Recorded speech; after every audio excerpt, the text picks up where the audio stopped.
Here he is.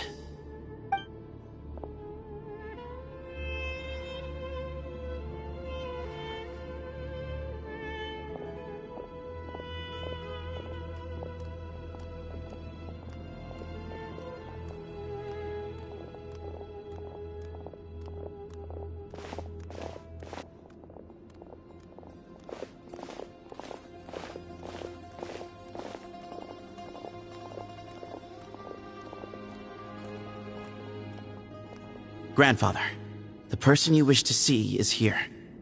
Well done, Sethos.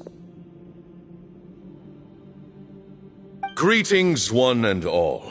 I am Ba Moon, the current leader of the Temple of Silence. I know why you are here, and I thank you for your patience. Bring him out.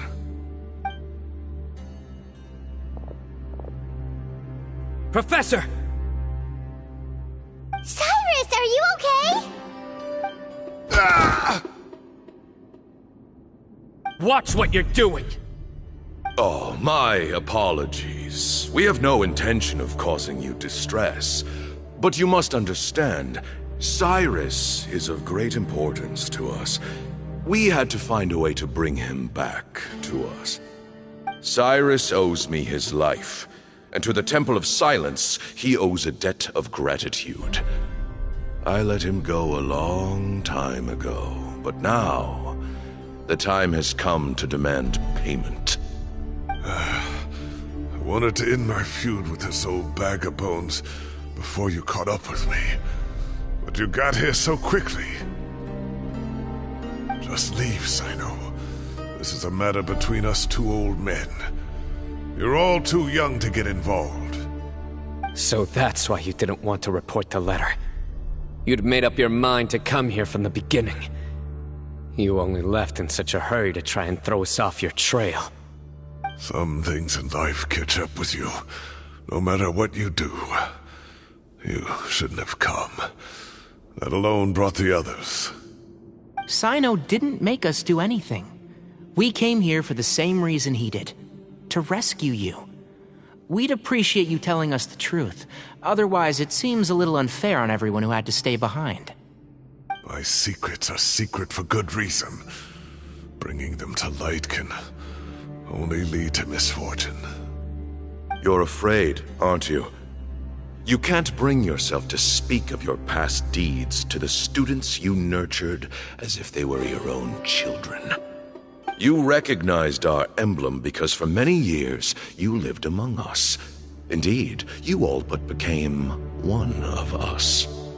You knew as soon as you saw the letter that we, not Uraka, were the ones speaking to you. It threatened you only because you know what you did. Your own guilt convicted you. For you, Cyrus, are a traitor.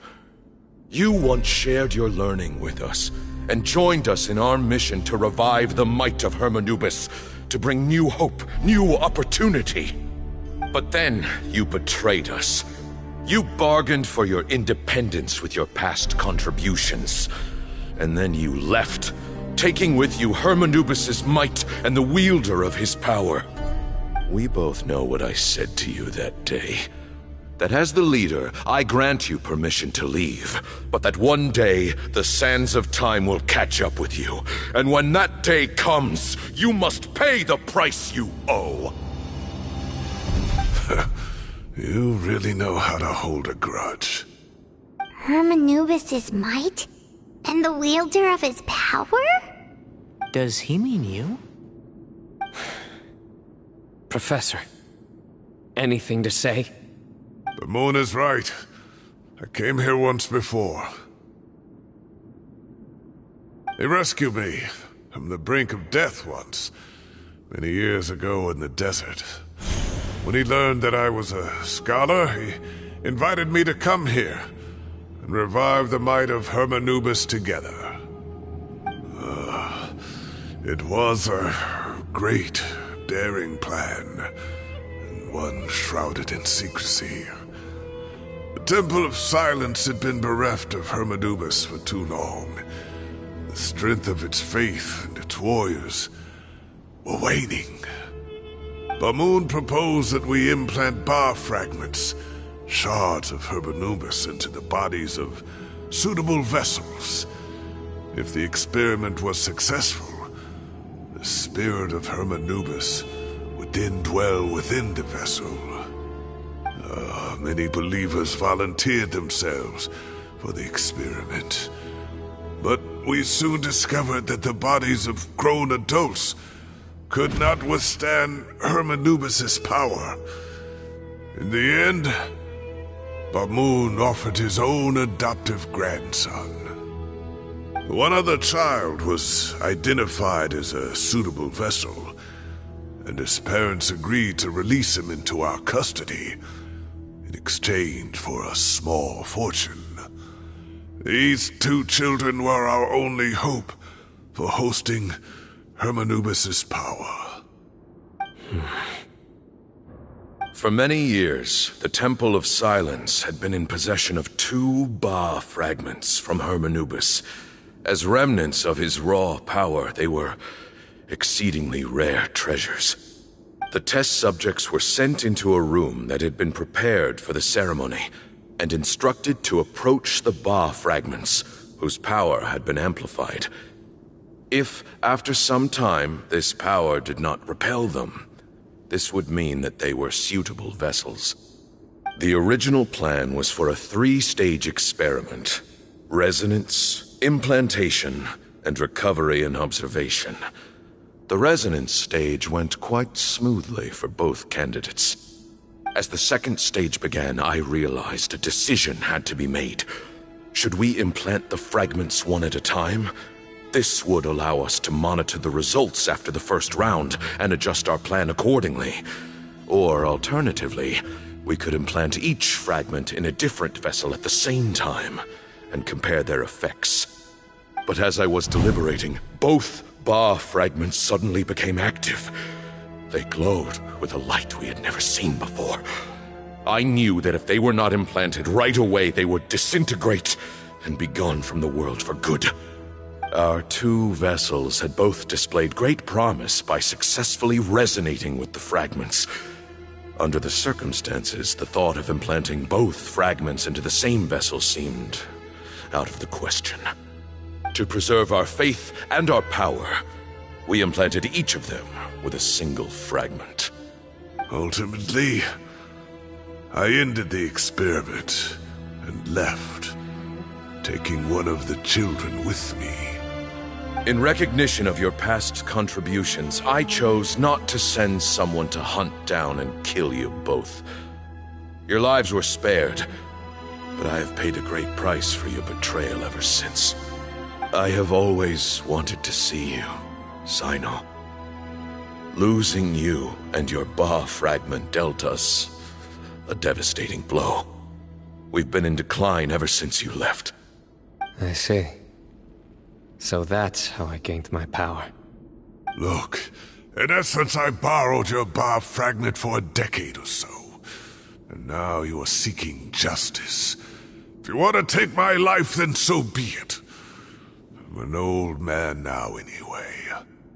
But you cannot lift a finger against Sino. He is the General Mahamatra. Your actions would be seen as a declaration of war against the Academia. I'm sure you don't remember anymore, dear Sino, but you've met us all before. You were so young then, when we all gathered around and celebrated the revival of our Lord. You and he, Sethos, you were our final hope. You'd like me to return my power? As a follower of Hermanubis, I have allowed this power to remain in the rainforest for far too long. Now, it is time to reclaim it. That power is not yours to reclaim. Sino was chosen by the gods. You cannot take what they have bestowed. You are wrong. Sino was chosen, but he was not the only one. My child, Sethos, has the same gift as he. So those are your terms for freeing the professor? Despise me all you want. My sins are my own. The Temple of Silence is an innocent party. It is because of my foolishness all those years ago that the Temple's glory has waned. And now I must take responsibility for the decision I made back then. So what you're saying is, the power of one Ba fragment is not enough?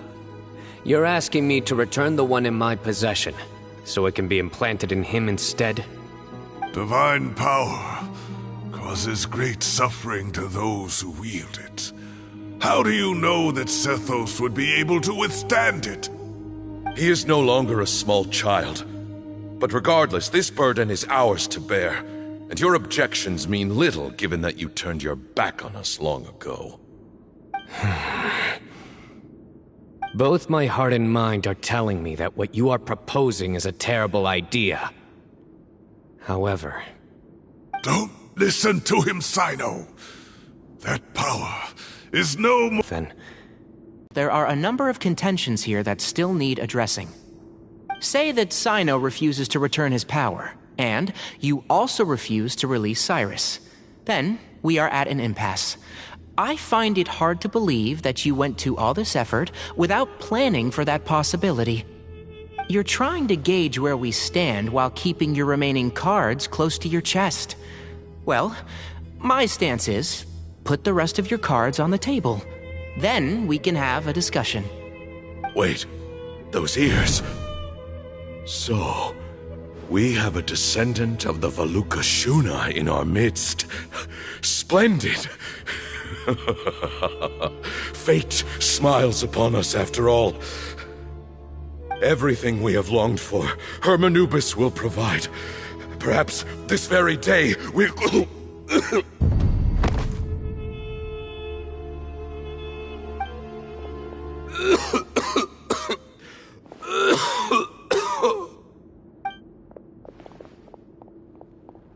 Why is he coughing so much? He looks like he's in really bad shape.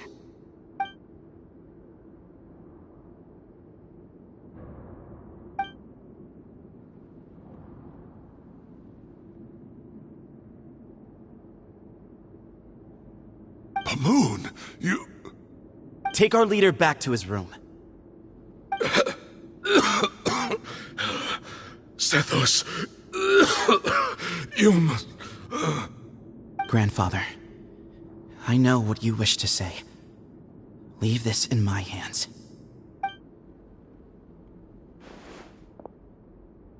I don't like to drag out conversations, so I'll just cut to the chase. Had Cyrus not stopped the experiment all those years ago, the plan would most likely have been a success. The wisdom of Hermanubis would have been ours. Still, it's no use talking about what-ifs. We cannot change the past. I'm not like my grandfather. The Temple of Silence has a grand legacy and a sacred duty to fulfill. So it's somewhat inevitable for the leader to have an inflated sense of self. But I see things a little differently. I don't believe the temple has the same stature that it once did. Time has worn away at its prestige and changed things almost beyond recognition. So I'm not going to force your hand. You're all free to leave. Except for Cyrus. My grandfather gave him his chance once. And now I'm giving the rest of you yours. You have courage and wise judgment, kid. Reminds me a lot of Pamoon in his younger years. I truly wish that the temple would take an objective look at the academia of today. You've been to the city yourself. I'm sure you've seen that much has changed for the better. And things will only continue to improve. Why not consider cooperating with the academia once more?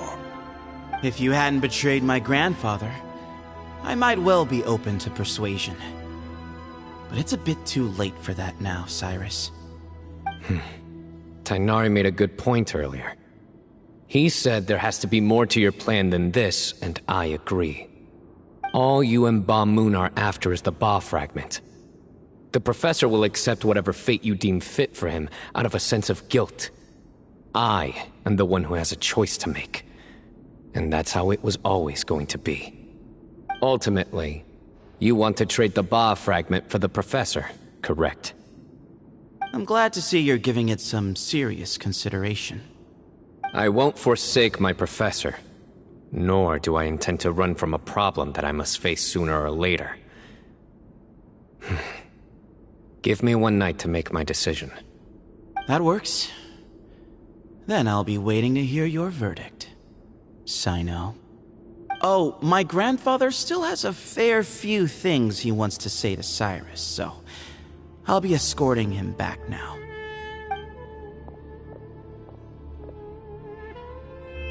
Are you sure about negotiating with him? I need to think this through. Everyone, let's meet again later tonight. Until then, take some time for yourself. Alright, well, don't put too much pressure on yourself, Sino. If you need any help working things out, just come and find us.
I've taken some time to reflect on this.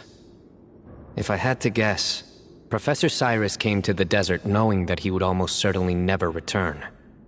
He's a stubborn man who tends to double down when he feels strongly about something. We won't get anywhere trying to convince him to escape. I agree. My master Nephis says the same thing. Once Cyrus makes up his mind about something, he won't listen to reason. So that's one thing. A few other things come to mind too. You've heard all you need to hear about the Temple of Silence, so on that, I don't have anything to add. My own memories of this place are hazy, though. Probably something to do with the overpowering presence of the Ba fragments. That might explain why I suffered from constant headaches and fevers as a child. I do remember having some fleeting moments of profound emotion when vague images would appear in my mind. But I don't recall much, only bits and pieces. I was still young then, and all I could understand was that there was a strong will inside my mind. Thinking back on it now, I suppose it was Herm Anubis' way of trying to encourage me, even if we couldn't communicate. The power that came to inhabit my spirit was probably one of the cornerstones of their whole faith. So if the will and might of Herm Anubis is a real, intangible thing, and they are its rightful worshippers, then... You're not gonna give in to their demands, are you? Surely there has to be another way!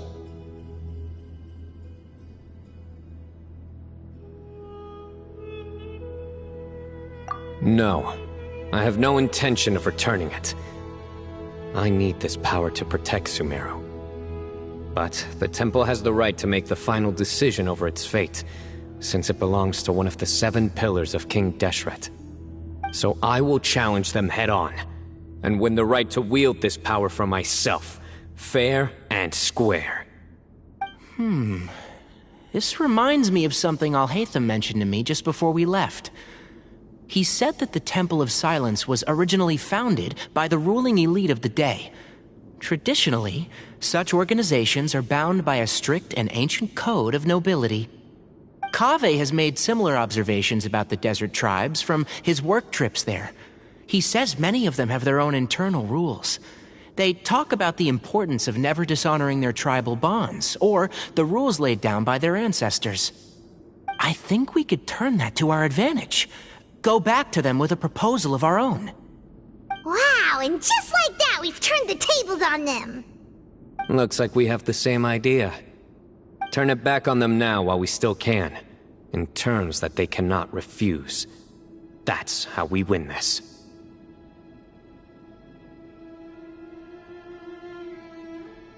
Great. And I know just how to start the conversation. Let's go find Sethos. We'll tell him that I know a thing or two about medicine and would like to take a look at his grandfather's condition.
Don't be afraid to make mistakes.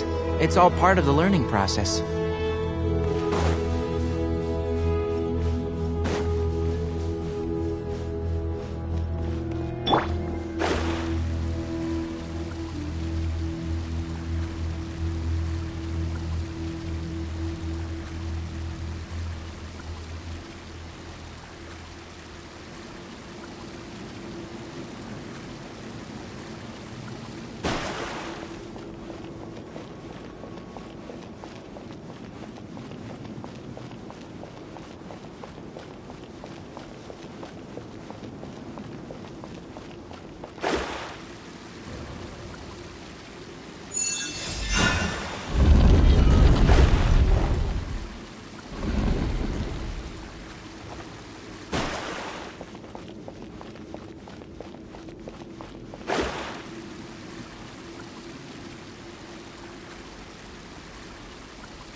Sethos, let's talk. Have you made up your mind?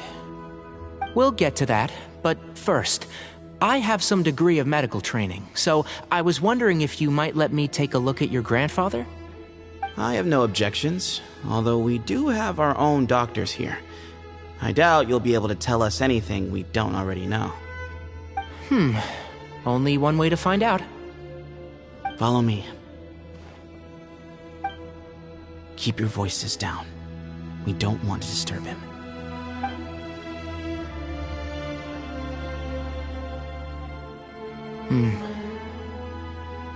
Let's talk outside.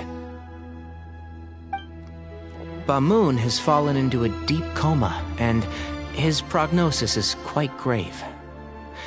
I'm sure that he appears to have sustained a serious injury in his youth, which has been exacerbated over the years by the heavy burden of work and now by the effects of old age. Regretfully, I must inform you that, based on what I've seen with patients in a similar condition, he doesn't have long left. A few days at most. Yeah. I've known for a long time. You're his heir, aren't you? You clearly have a lot of respect for the man. But you also see things differently. You have a broader range of concerns and a more pragmatic approach. So tell me how we can end this on your terms. Let's find a way to bring all this to a resolution while Bamoon is still alive to see it. That's what really matters to you. I know it. Yeah, there's no time to waste here. You know that better than anyone.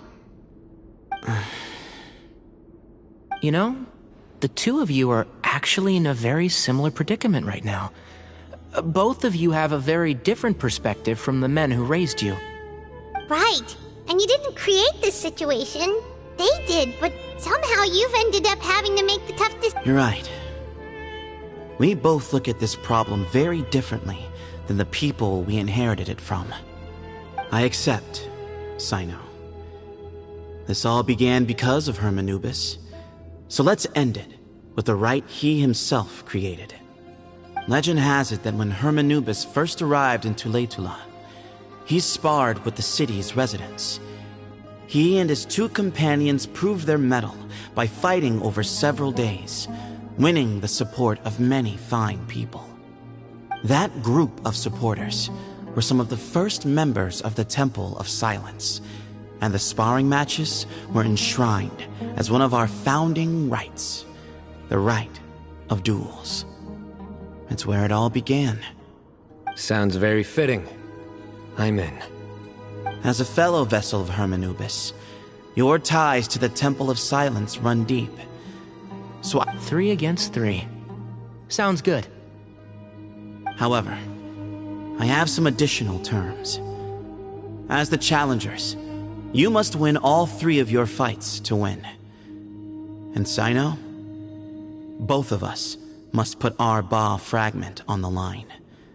The winner takes them both. Letting Cyrus leave with one of the Ba fragments was a mistake, made by my grandfather out of pity. It is a long-standing issue that must be addressed for the Temple of Silence to move forward. I can make no concessions on that front. None needed. We're on the same page. If I win, the Temple of Silence must release Cyrus, and consider this past dispute resolved. If you win, I'll return my power to you. It's a deal. Then let's meet at the ceremonial hall tomorrow evening, 8 o'clock.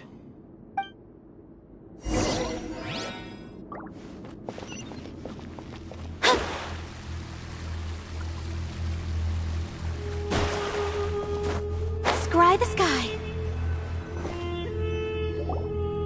Well, after how that went, there's definitely no turning back now.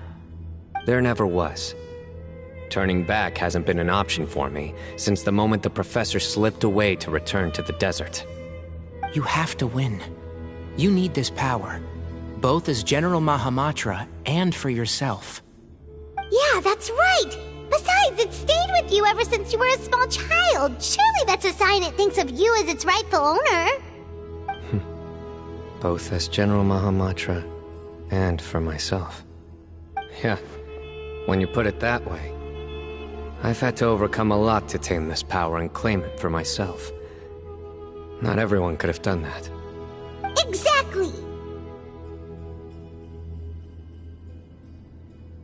The Traveler and I will never lose. And neither shall I. The desert was home to an ancient and great civilization that, for a variety of reasons, fell out with the civilization of the rainforest. It's just as Dia said. Prejudice has pushed people apart. But there must be personal factors at work here too. I can't shake the feeling that Bamoon cares for many more things than he lets on. And I don't think that Zethos is any kind of villain. He's just doing what he thinks is best. Tomorrow, everything will be resolved.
We gather on this day to perform once more the rite of duels, with the greatest of all sages, Lord Hermanubis, as our witness, for his power and authority is present in our midst.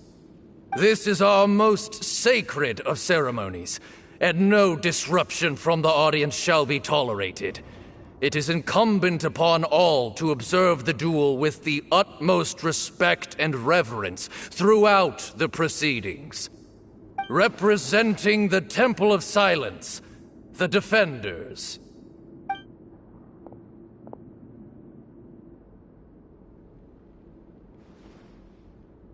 Grandfather, you're here. A right of duels after all these years. I am surprised by your decision, Sethos. I know what I'm doing, Grandfather. Just leave it to me. Representing the Academia, the Challengers. Ready. We will fight to have our voices heard. Warriors, take your positions and decide on the order of battle. We come not to debate what brings our challengers here, nor what... Huh? Are you sure? I agree. He's very strong. Sending him out first will definitely intimidate the opposing side. Okay, then you're second. Sure. We have decided. So have we. Let's begin. Duelists of the first bout, please step forward.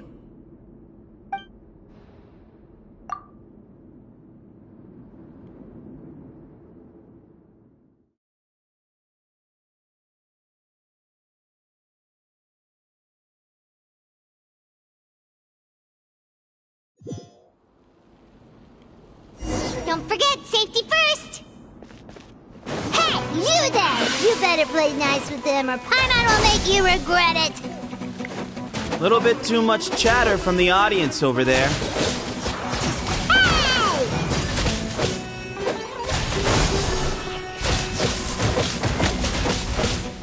Hey!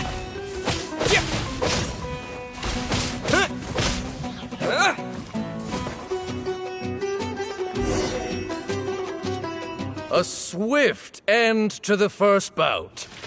I now invite the duelists of the second bout to please step forward. When you're both ready, you may begin. Let's begin. Watch out! Go, Canary, go! He drank plenty of water before the bout, so he should be fine.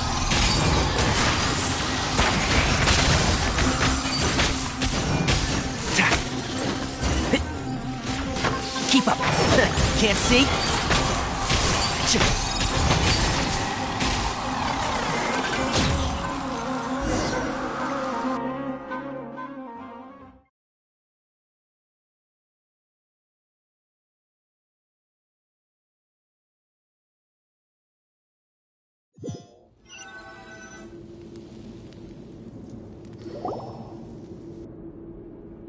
Thus ends the second bout.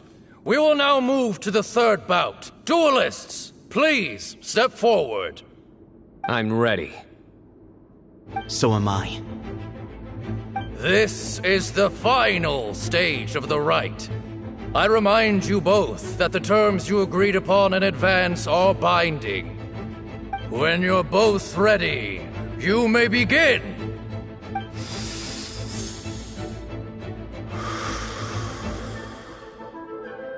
I am Sethos, vessel of Hermanubis, grandson of Bamoon, the leader of the Temple of Silence.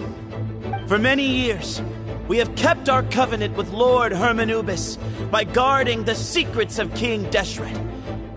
And even in our darkest hour, when we could not see a way forward, we chose not to abandon hope, but to embark on a brave new experiment so that we might prevail. We earnestly sought Lord Hermanubis' wisdom and power, longing to see his spirit and his light descend upon us. Now, I will fight to become the rightful wielder of that power! I am Sino, General Mahamatra of the Academia, student and successor of Cyrus, the Sage of Spantamon. I fight in defense of my power, my professor, and my nation. And you. I think you left some things unsaid. This is a sacred duel, and Hermanubis is watching. So bare your soul. Everyone, old and young, fit and frail, they're all waiting to see how this duel will end. My grandfather is a wise leader, He is also known to be a ruler who is not afraid to get blood on his hands. I understand his beliefs well, and I know what he expects of me. But our faith has held us back for too long. After I grew up, I went to the rainforest once, and I saw for myself the people of the city. Times have changed. The people of Sumeru are happier and more free now than in the past. I thought about this as I stood at one of the tallest points in the city, gazing down at the streets below. Then I thought of you, Sino. You and I both wield the same power, but the lives we lead could not be more different. Each Ba fragment of Hermanubis stands for something different. Might, glory, and one of many other secrets that have yet to be revealed. I once thought that the nature of our fragments must be what makes us so different from one another. But maybe it's that you've found your answer, and I am still searching for mine. I am more than just a warrior. I am my own person. Exactly. The name Hermanubis has left its mark on both of us, shaped the course of our lives. We are his vessels, and yet we are more besides. So show me your answer, Sino. Show me I can be more than my faith, more than the power I wield. Show me the person I can become!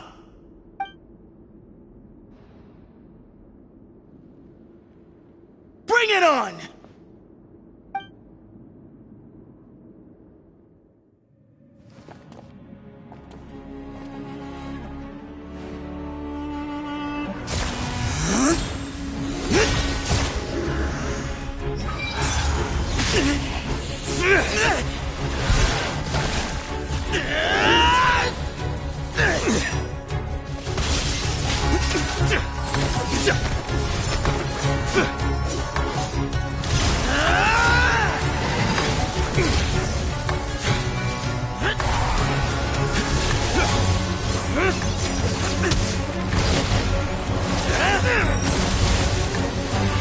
That's all you've got?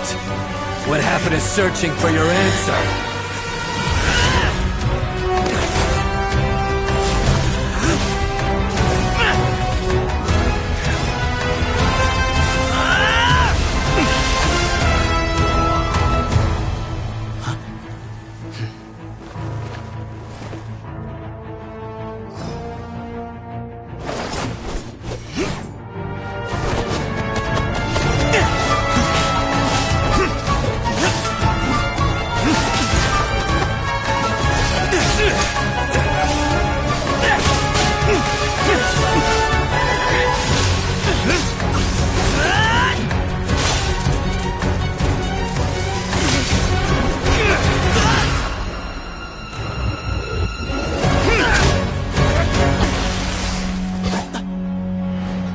Fight's over. Do you yield? You won. Well then, looks like you found your answer.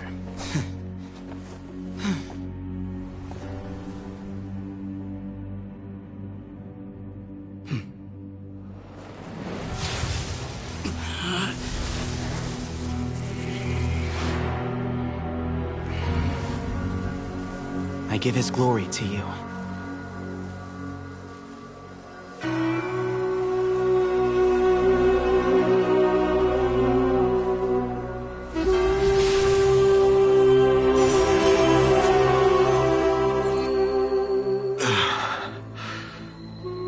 I've seen that light.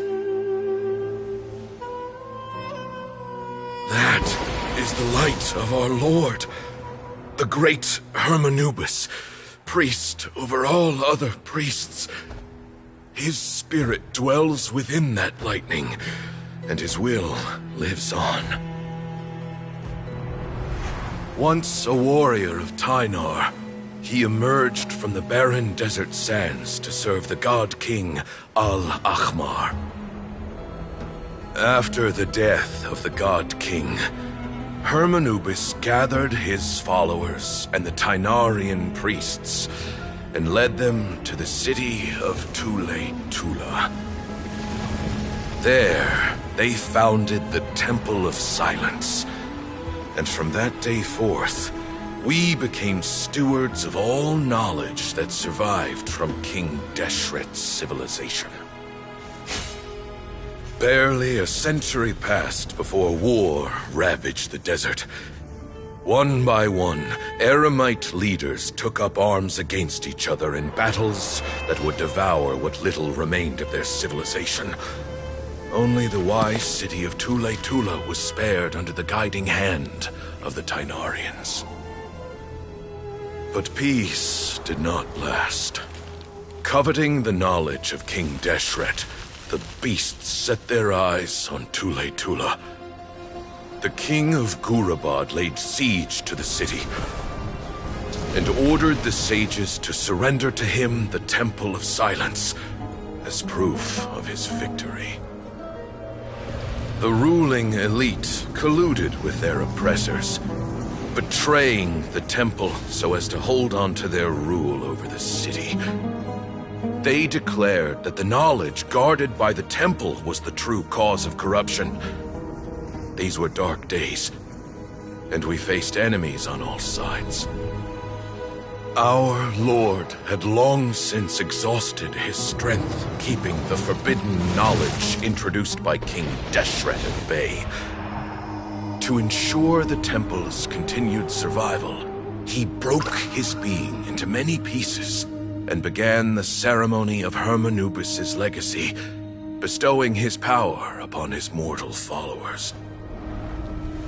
With this power, the temple was able to defeat the tyrant's army.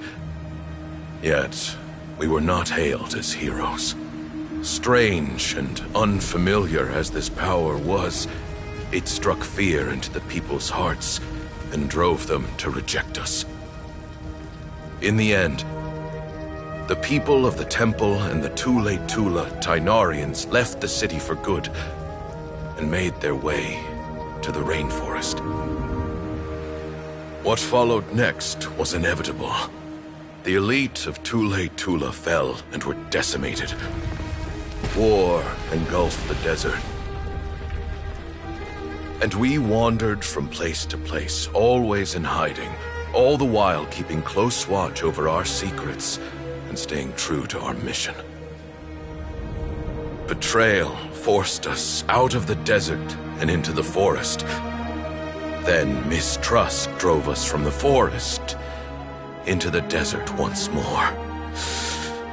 We have lived in exile for far, far too long. Yet, today, the Temple of Silence has borne witness to the glory of Hermanubis once more. Thank you.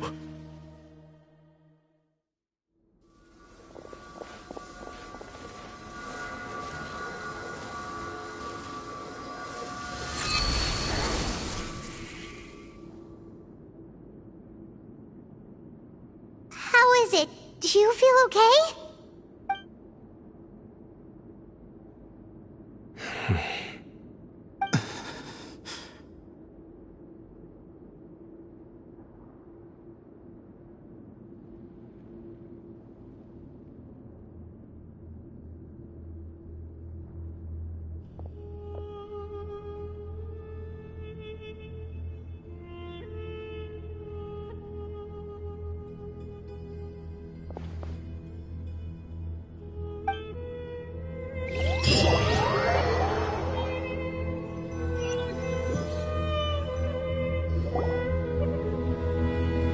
Grandfather.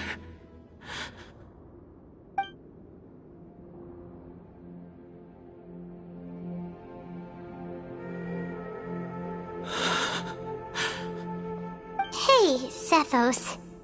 You'll get through this. I know. I'll miss him.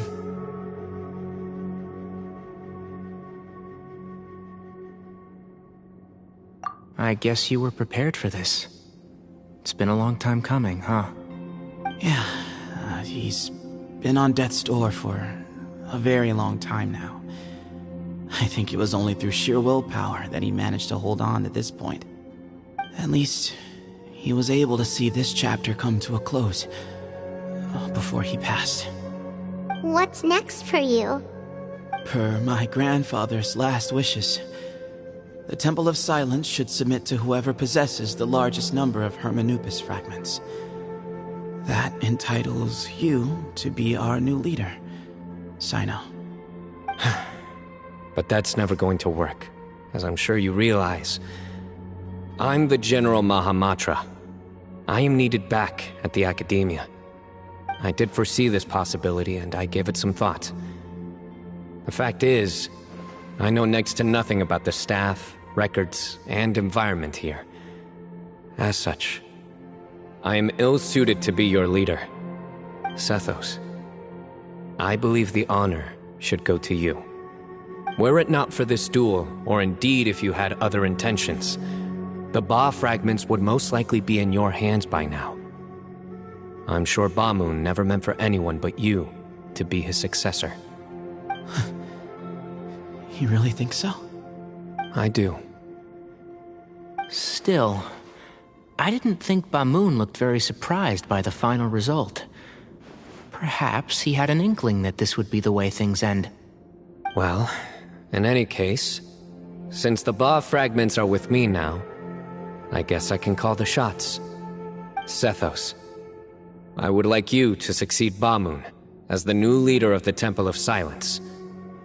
You are more suited to the role than I, and I have complete faith that you will be an excellent leader. Just think of it as doing me a favor. But doesn't that render everything that we've been through up to now meaningless? No, it doesn't. This experience has allowed us to become friends, which means that the Academia and the Temple of Silence will become partners once more. That's a much bigger deal than you might think, Sethos. You said yourself, times have changed. You have to believe that things can change for the better here at the Temple too. I will try. To be honest, I couldn't have asked for a better outcome. Actually, part of me wonders whether Bamoon's intentions from the very beginning was just to create enough pressure to force us towards a duel. That way, no matter who won, one of us would have to surrender our Ba fragment, and the power of Hermanubis would be concentrated in one single person. Had you won, the Temple of Silence would have doubled its strength. And were I to win, he correctly anticipated that I wouldn't suddenly drop everything to become the leader of the temple, much less integrate the temple into the Academia by force. He knew that the temple's future would depend not just on the guidance of Hermanubis, but the support of the Academia too. So he made it his responsibility to ensure his successor would be free from the burdens of the past. His plan meant that whoever ended up succeeding him, they would have an easier time interacting with the Academia. With one single letter, he lured out the professor. No matter what happened after that, it would result in a net benefit to the temple. And here I thought the General Mahamatra wouldn't care for all these trivial details. You're absolutely right. Grandfather and I considered this from every angle. We had to find a way to mend our relationship with the Academia. In that sense, the right of duels was just a means to an end. Thank you for everything, Sino. As a gesture of our gratitude, to those that you and Lesser Lord Kusanali deem worthy, I will grant the honor of access to the Temple of Silence for their pursuit of knowledge. The Temple of Silence has a wealth of information on King Deshret's civilization, more than any other organization in existence today. In times when you need information that only we can provide, we will be here to support you. But you must be exceedingly careful with your selection of candidates, lest you lead humanity to repeat the same mistakes. By the way, Tainari, my grandfather was so happy to see you. You are a descendant of the Veluca Shuna, and we are the heirs to the will of Hermanubis. The story goes that King Deshret chose the sage Hermanubis from among the Tainarians and appointed him as his familiar. He went on to fight many valiant battles with his Tainarian companions. They always stood by each other, from the founding of the Temple of Silence to the fall of Tuletula. The Tainarians who left Tuletula joined their human counterparts in the rainforest. A few centuries later, when some of the group returned to the desert, many of the Tainarians chose to stay and put down roots in the rainforest. In all likelihood, those were your ancestors. How fascinating. My father once mentioned that I was named after the Tainarians, but I never knew that my forebears had such a history with the Temple of Silence. I like this story. By the way, has anyone seen Cyrus? Yes, Cyrus. You'll probably find him in my grandfather's room. He wouldn't show it in front of me, but I think he still has many fond memories of my grandfather. If it's true that you and your grandfather really planned for everything to turn out this way, then I guess he didn't really resent Cyrus as much as he appeared to. Who knows?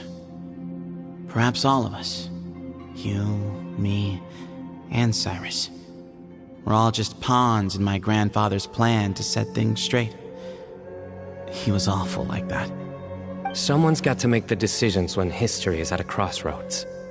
I will make a detailed report on all of this to Lesser Lord Kusanali, and arrange for an official delegation from the Academia to come and meet you in the desert. I'm sure you'll have lots to attend to in the days ahead. But once things return to normal, please come and visit the rainforest again. You should stay for a few days this time, and start to build some relationships. If we're going to work together, both sides have to get to know one another better. I will. Alright, well, bye for now, everyone. I'll be seeing you. See you soon. Come hang out with us anytime.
Father.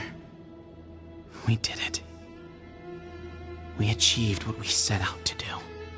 From this day on, the Temple of Silence has the chance to work with the Academia once more. Real change. Real opportunities. They are now within our grasp.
What were you thinking gallivanting off into the desert alone at your age?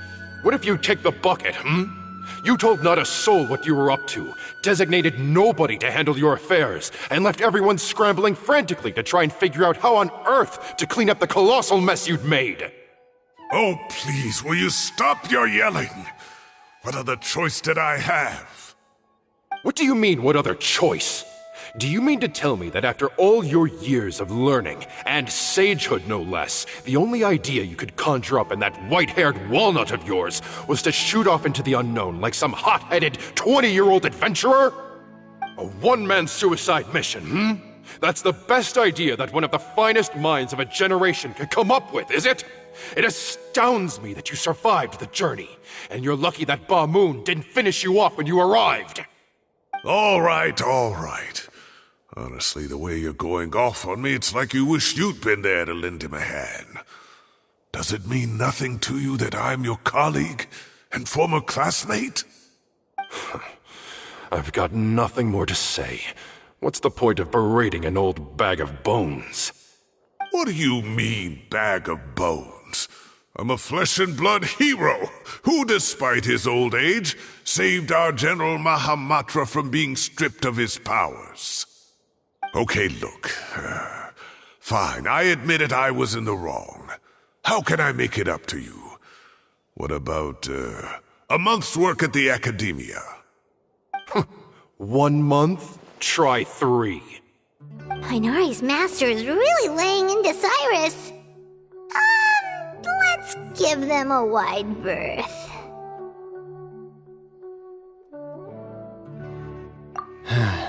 Professor brought this on himself.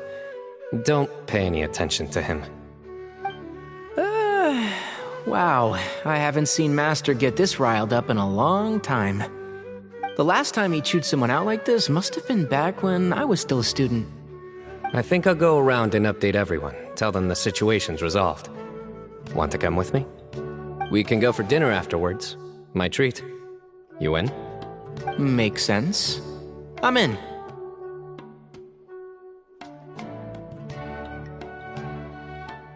Paimon's coming too! Let's go!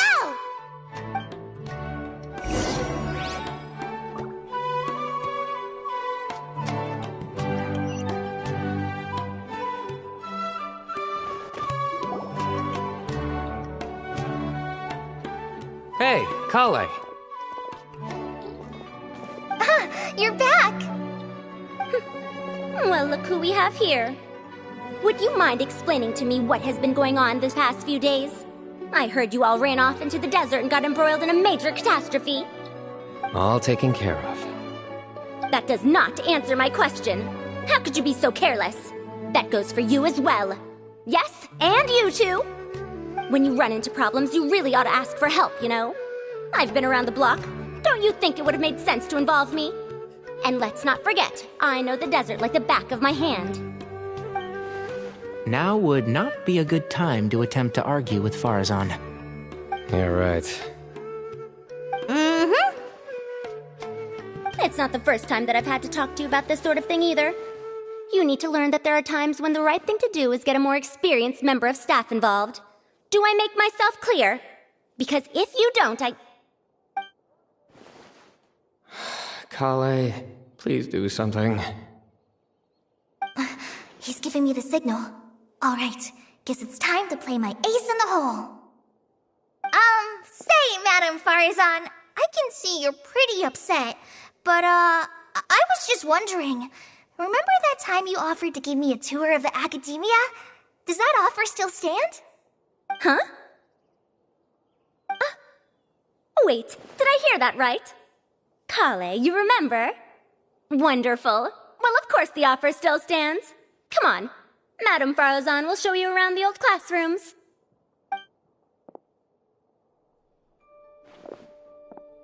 Poor Kale getting dragged off like that. Also, check out Farazan acting like some sort of official academia tour guide. Kale! Cup. Huh? What? Oh, right! What do you mean, cup? You need a cup. I can get you a cup. Oh, it's nothing. Just Master's way of reminding me to stay hydrated while I'm out and about.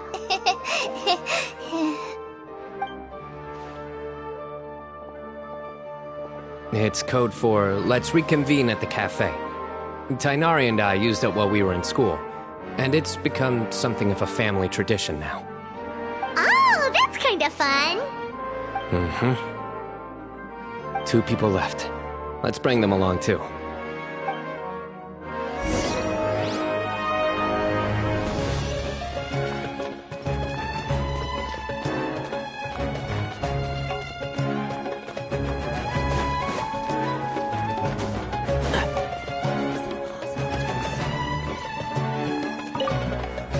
You'd better start packing your things. Report for work first thing tomorrow. What about my allowance? Oh, Don't push your luck. hey, man's gotta eat.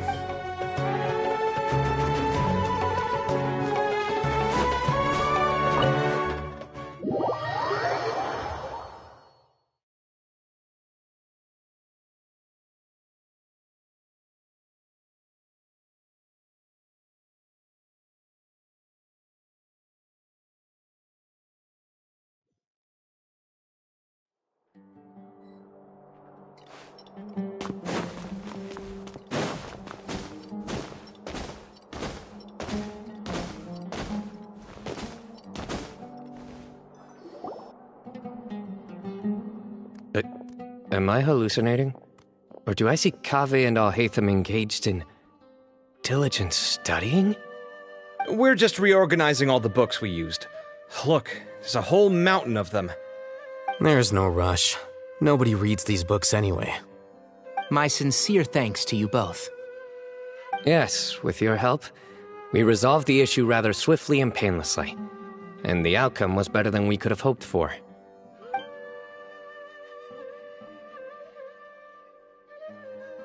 I see. The Temple of Silence resorted to rather unique means of self-preservation. It explains how they managed to remain hidden for so many years. And it sounds like they managed to preserve a whole load of ancient documents as well. I'd love to go check those out if I ever had the chance. That day will come. The Temple of Silence is a hugely important organization, and we'll be sure to maintain good relations with them in the future. Now, as a token of my appreciation, I'd like to treat everyone to coffee. Sounds good. Yeah, sounds great. Although after the last few days, I don't know if I can handle another coffee. But I can just order something else. Sure. Let's go.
And then the Traveler just pounced on their opponent and knocked him right out cold!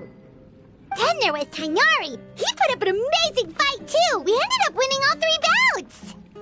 Whoa! Part of me wishes I'd been there to see it, but I'd have been biting my nails off worrying about you guys. A truly edifying account of the events. Bereft of detail, but it has livened up the room all the same. Hey, Paimon included all the juicy details. The Traveler just pounced and then waved their sword like this, then spun around and blocked. Despite winning 3 bouts in a row, you still ceded the position of leader to him. That's very dignified of you, Sino. Of course. Being dignified comes with being a true champion. I got to be a champion too for once. I've not sparred much with desert folk before. It was a pretty unique experience.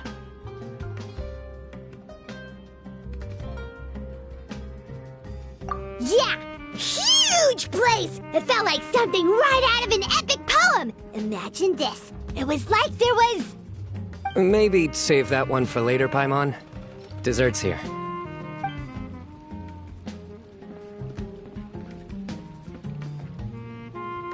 I think that'll do me for today.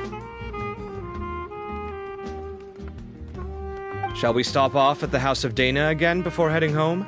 We should probably finish putting all those books back. My thoughts exactly. See you around. I should get going as well. See you all later. Make sure you get some good rest tonight. I need to go say thanks to the Core 30 for their help. Also, Sir Nephis says he wanted to introduce me to some of the Academia's work processes. So, I gotta dash too. Kale's come a long way. She's much more confident at dealing with other people these days. Everyone's a work in progress. You never stop learning. Yeah, true.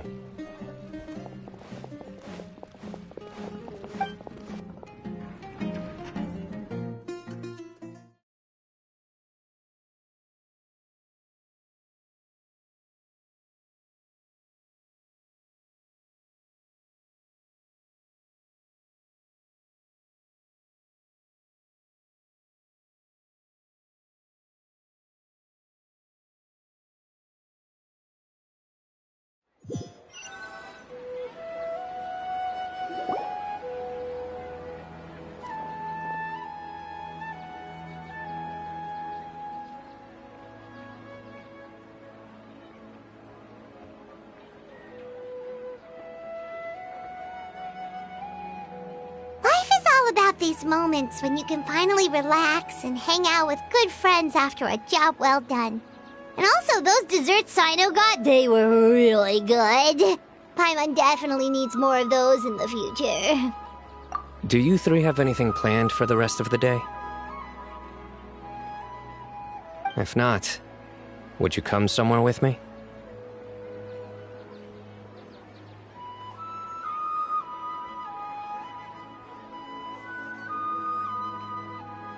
That's a secret for now. Wouldn't want to spoil the surprise. Okay, I think I can guess what you're talking about. It'll definitely be a nice surprise. Well, now Paimon's curious! Come on, let's go!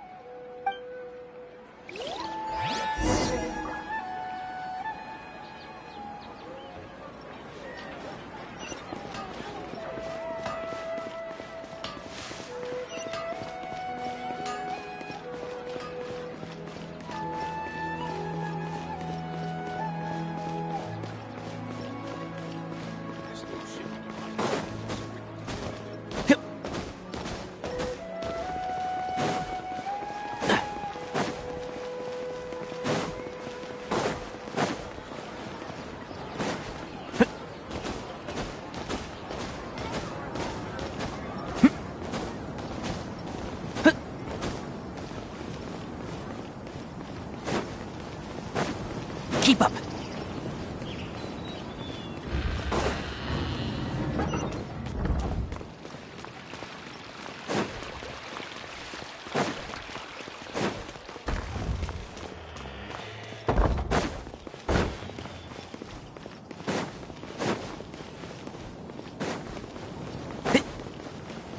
Keep up!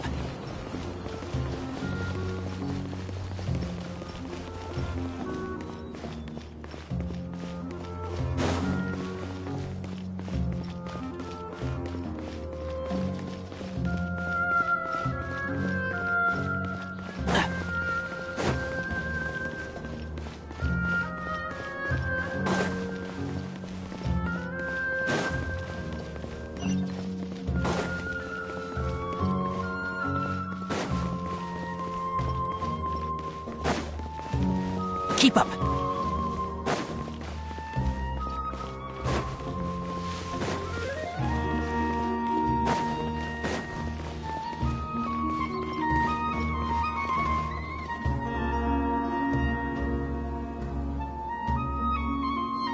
Been a while since I last made my way up here. Wow, look at this place! We're so high up! Need any help? As you wish. It's a nice spot, isn't it? What a great view! We're so high up, we can see for miles! Traveler. Turn around.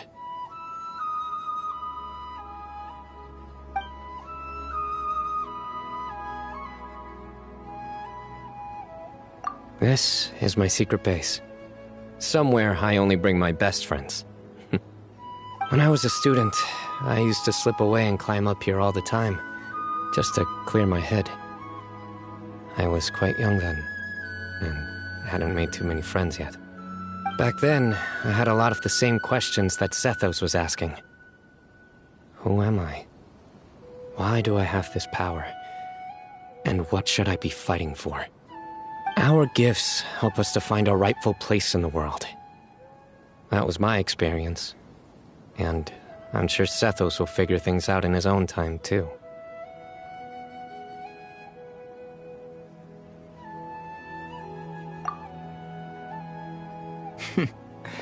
You two really are like brothers. I feel the same way.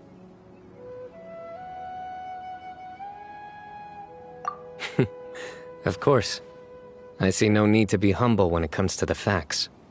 I still remember one time when we came up here to chat and do our homework. Sino accidentally dropped a fruit. Luckily, he has fast reflexes, so he caught it just in time. That was the one and only time. Nothing will ever slip through my fingers again. Those were good times. I kinda miss the student life. You know, Paimon really shouldn't be able to imagine Sino doing something like that, but for some strange reason, the mental image is coming through clear as day. Then make it stop. There's somebody there. It's Professor Cyrus. You guys carry on without me. I'll be right back. Okay. Huh? Hey, you're not supposed to jump down! Be careful!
Oh my days. I can't believe how stupid I look in this one. Professor, what are you muttering to yourself about? Sino. Just the man I'm looking for. Guess what I found in some old notebooks? Some old photos? Can you believe it? This notebook was just sitting in a pile of odds and ends in the sage's office. I must have forgotten to take it with me, and no one's touched it since. It was still right there. I was at the Academia earlier to discuss my workload with Nephis. I swung by the old office to have a look around and just happened across it. Well, time flies. Look how tiny you are in this picture. Still a kid. You look quite young yourself in that one. Ah, it's this one. I remember that. Lisa took it, didn't she? Yep. Looks like her work, all right. Who else could have found just the right angle to make me look so unbelievably hideous? And this one. Looks like we're both dozing off. Oh, cheeky girl. Taking secret photos of us without our knowledge. Is there something you'd like to say to me, Professor? Like what? Like, these are good photos, aren't they? Hey, at moments like this, I hardly know where to begin. I can't pretend I'm a good person. Bamoon had every reason to despise me. And well, so do you if you feel the same way. Don't be ridiculous, you old codger.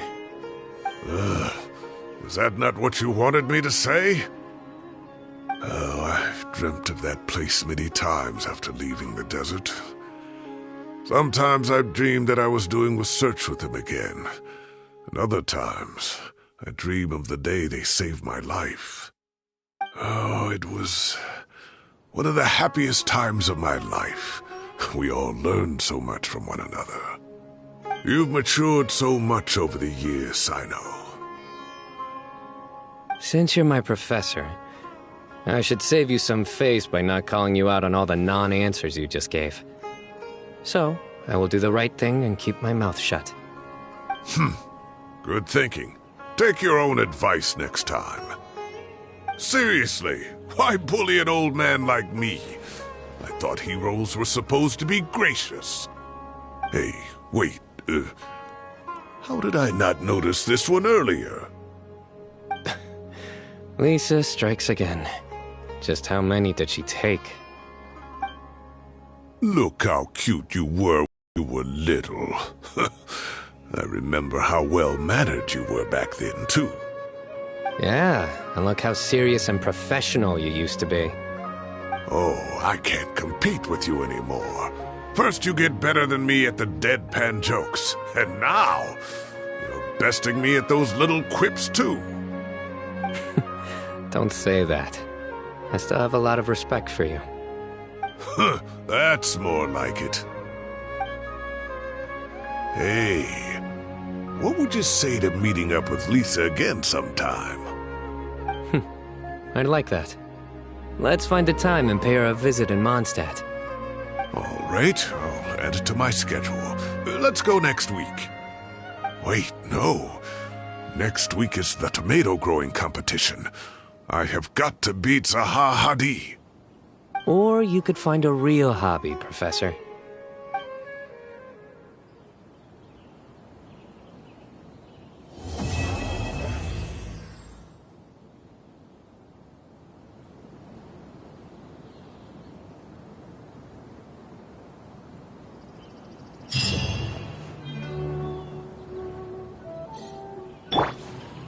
Great view today.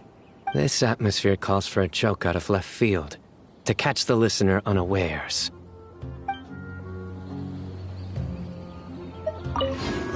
Time has passed too quickly. The children have all grown up. But it turns out grown-up kids are no use. When Nephis comes after me, Sino still can't do anything to protect me. Oh, that boy.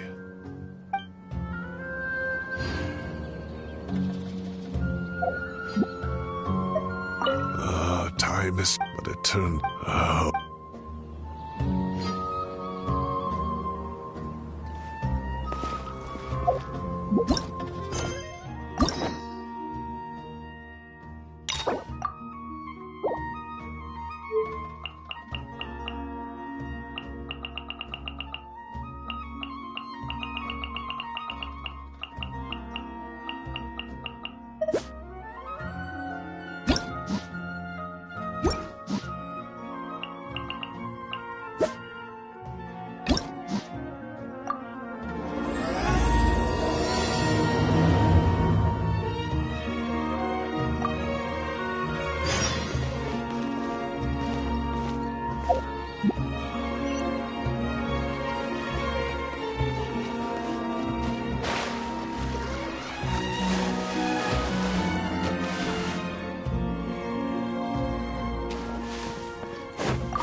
Stand with me!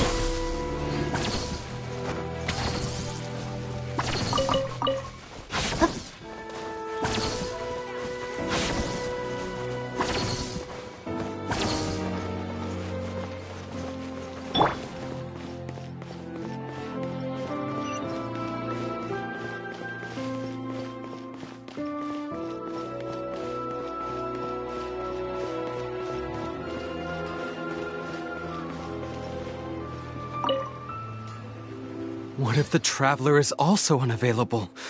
What am I supposed to do? Well, that's your problem. It was your choice to get into this mess.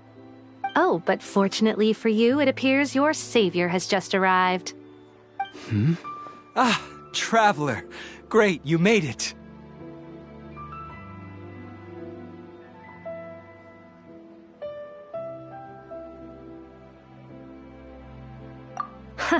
Well, it's not like you were ever really busy to begin with. Songo? Compared to the Traveler, you're the one who has too much free time. No, I'm very busy. I'm busy standing here. I have to stand here all day. Even if it's a commission you're unwilling to take, your excuse is just pathetic. Yes, that's why I've asked you to come over. Allow me to explain. A key member of the Tenryou Commission has recently gone missing. No one has seen them, and their whereabouts are currently unknown. The Tenryou Commission has entrusted us to find this person discreetly because it would be a hassle for them to look for this person openly for a variety of reasons. Their name is... Kujosara. That's right. The general has gone missing. If the general was really missing, the Tenryou Commission would have flipped Inazuma on its head by now. And do you think they would only commission us for a case like that? Please ignore Sango's nonsense, Traveler. In fact, the missing person's name is Shikanoin Heizo. He works as a special detective at the police station. Although his rank is merely a doshin, he is quite competent and held in high regard by the police station. Do they think he's more competent than me? We get that you don't want to help Sango, but could you at least try not to make things more difficult here? Sorry, Traveler. Even though I accepted the commission, as you can see, Sango's less than thrilled to be involved in this case.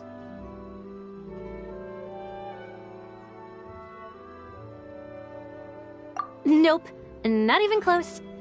If you really want to know why, it's because I absolutely refuse to deal with that brat's nonsense. The only news that could make me happier than Shikanoin has gone missing would be Shikanoin has been missing for 100 years. Needless to say, Sango and Heizo have a bit of a history.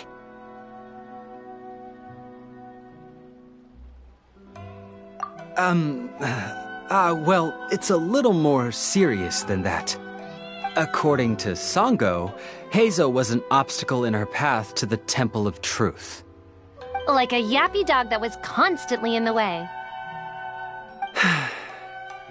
Even though Heizo has a unique personality, he's actually a nice guy. Really, I've learned a lot from him. So I can't just ignore this case, even if Sango doesn't approve. At the very least, I could entrust the commission to someone capable and trustworthy, like you, Traveler. Huh? No, it's not like that. Listen, I'll pay the entire amount originally promised by the Tenryou Commission, and I'll even personally throw in some additional funds. I'm really hoping you can take this commission, Traveler.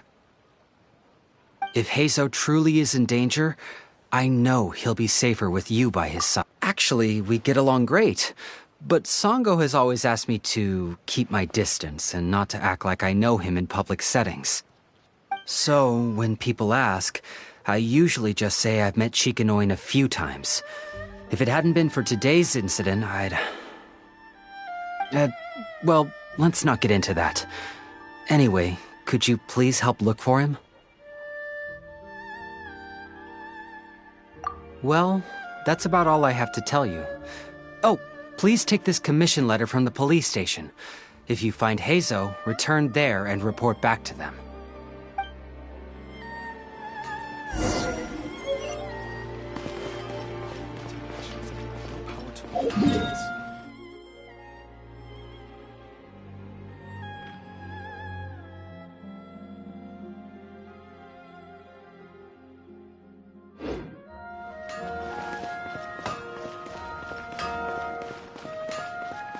Naganohara's fireworks are the best in Inazuma!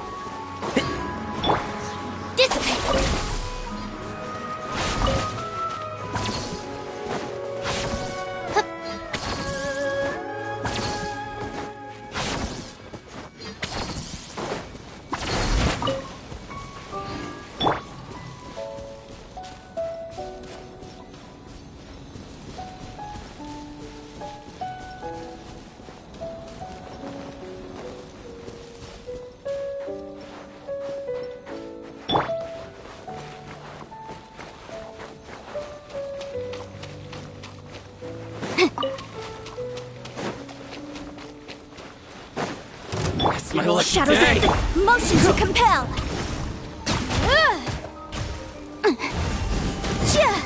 Inadmissible evidence.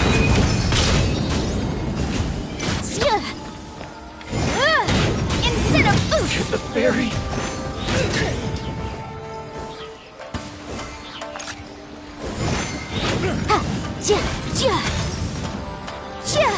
Motion to compel. Stand with me.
Oh, it's you.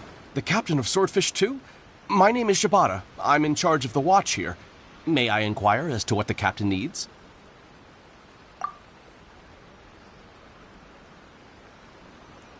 So his name is Shikanoin Heizo, huh? Yes, I'm familiar with the detective. He used to stroll around the area. Her Excellency had assigned me to keep a close eye on him at the time, fearing that he would do something unpleasant, but I eventually realized that he acted more like he was on a trip or something. Come to think of it, I believe he was recently spotted in the area east of the Sangonomiya Shrine. Please feel free to go there and take a look for yourself.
Come on, you guys. I'm nothing but a poor tourist with empty pockets. Please, you can just let me go. Just shut up and stay put. You! Breath of the flame! Incinerate! The fairy!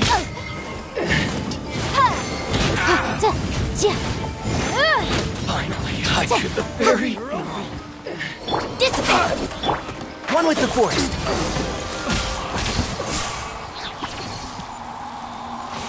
Well, well, look who it is. I was wondering who could be valiant enough to wipe the floor with these guys so easily. Turns out it was the distinguished traveler. Really, I can't thank you enough. Of course I was aware of you long before you arrived in Inazuma. Though the Sakoku decree managed to keep the country locked up, it wasn't able to stop the incredible stories about you. Every day, all of those little stories would come scurrying over to my desk, like files with little feet. I was actually thinking about going to meet you once I wrapped up the business at hand. Who would have guessed that you'd show up first?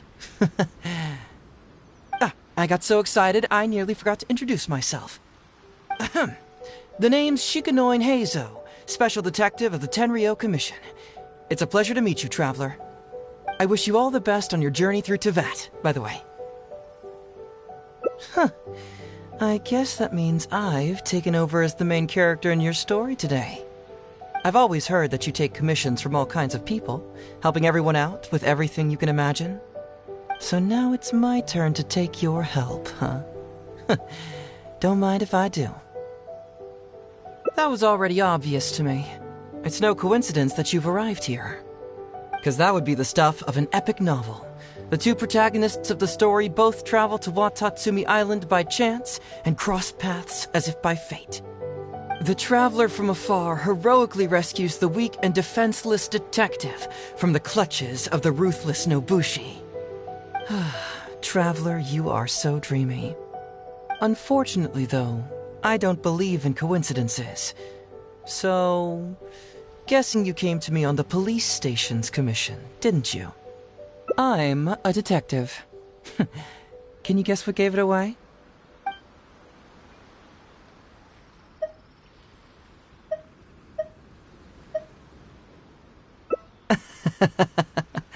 Sounds like you already have some ideas about the work of a detective. Let me ask you this. What's that your little sidekick is holding? If I'm not mistaken, it's a commission letter from the police station.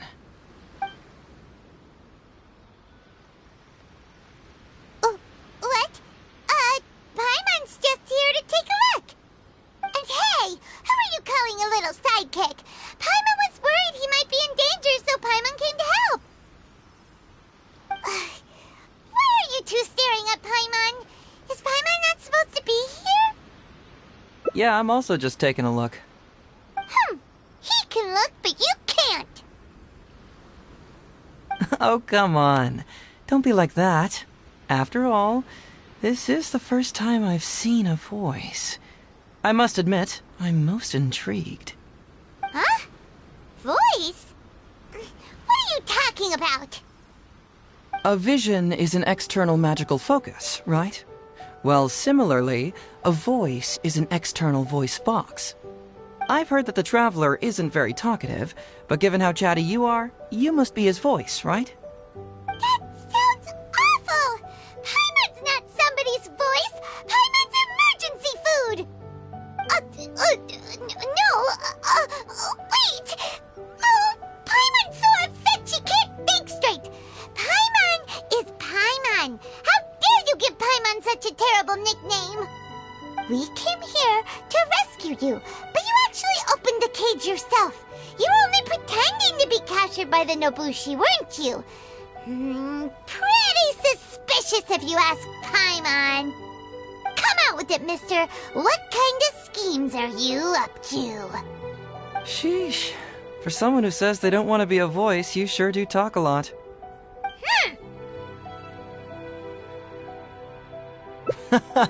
Well, let me think for a moment. Yes, all this started a long time ago, during the war. Kujo Takayuki, who was head of the Tenryou Commission at the time, had secretly asked me to investigate the military capabilities of Sangonomiya. But I had already grown tired of the guy for a while, so I simply treated the trip as a paid vacation. I had heard that Watatsumi Island is really beautiful. As for the mission, I thought I'd just come up with some random excuses or whatever when I reported back. But guess what? The first night I arrived on Watatsumi Island, I had a dream. The dream contained only one message, an echo resounding from the depths of the earth that kept ringing in my ears, saying,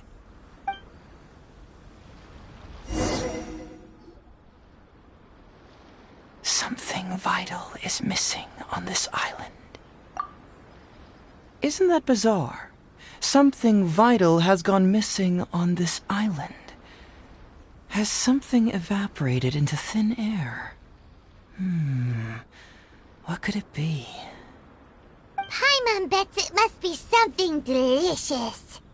You know, because the soil of Watatsumi Island can't grow crops. There's a shortage of food here. Oh. Food, huh? How about you, Traveler? What do you think is missing?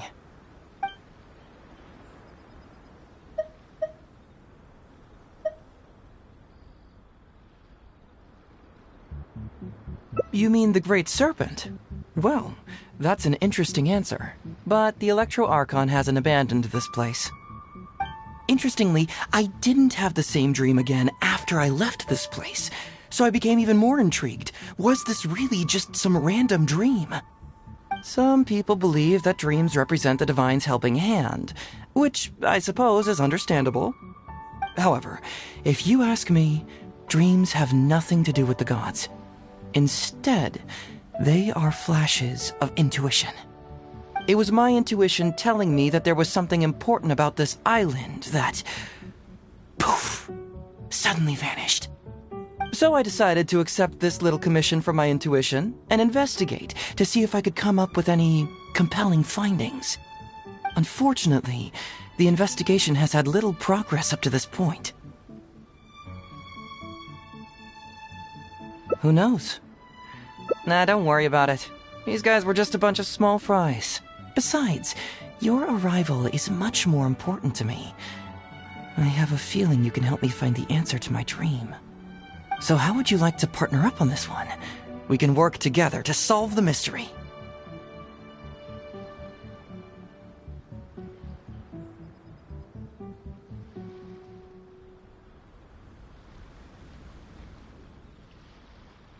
Yes, of course, I understand. But let me ask one more question. Did the police station say they are looking for me because of something important? Well, then it's probably nothing major. Most likely they're short on staff or something petty like that, and they happen to remember their model employee. So since we're already here, why don't we just solve this puzzle together? Once everything is settled, I'll gladly accompany you back to the police station, or anywhere else you'd like to go. What do you think?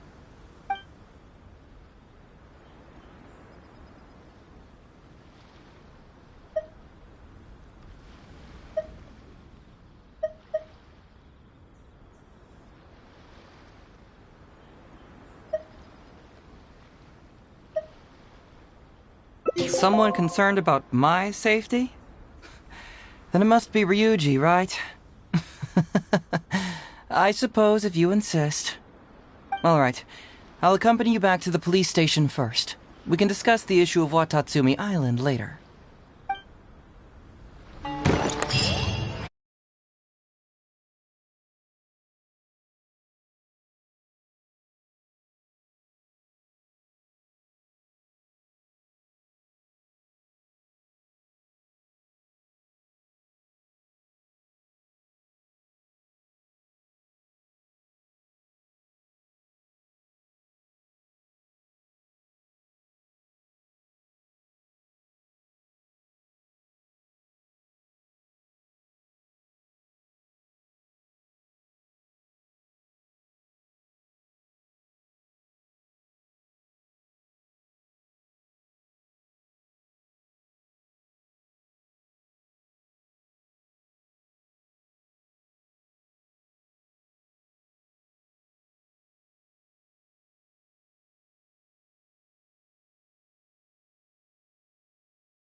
Our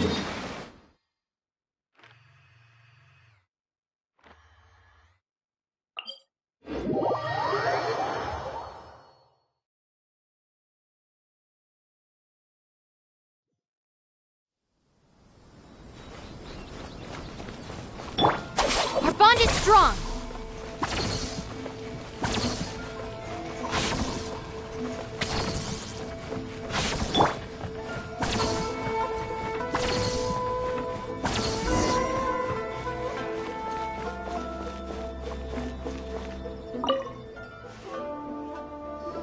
Oh, look who showed up. Hazo, you're finally back.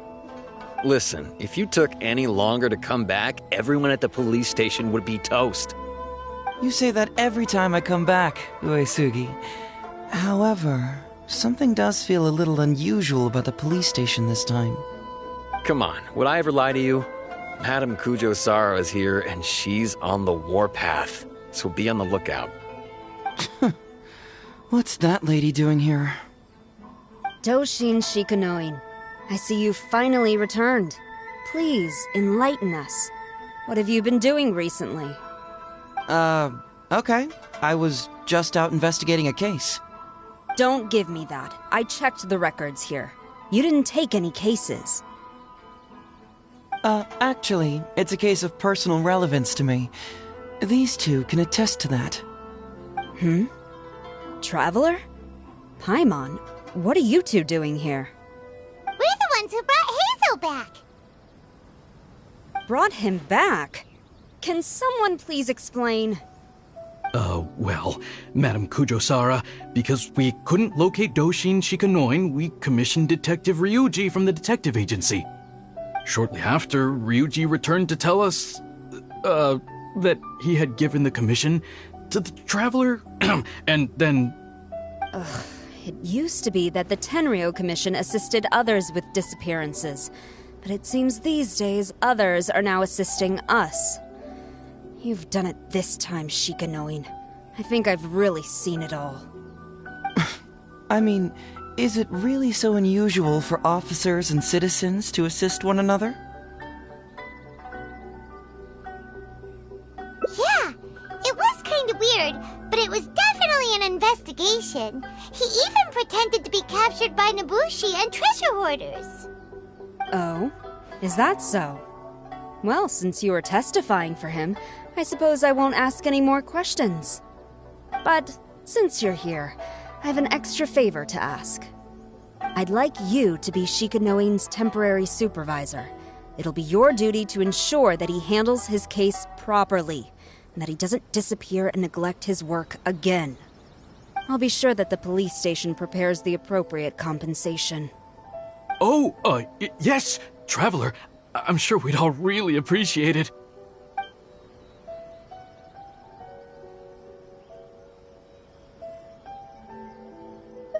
Hazel seems to be happy with the idea.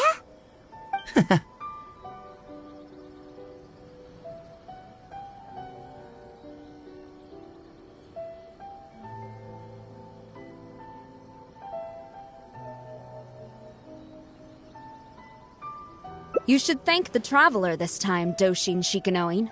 Otherwise, I don't think I would have let you off so easily. Here, take this letter of complaint. It's written against you. Please consider carefully what to do with it. I do not wish to see another one. Understood? Huh? Someone filed a complaint? That can't be right. Why would there be a complaint letter?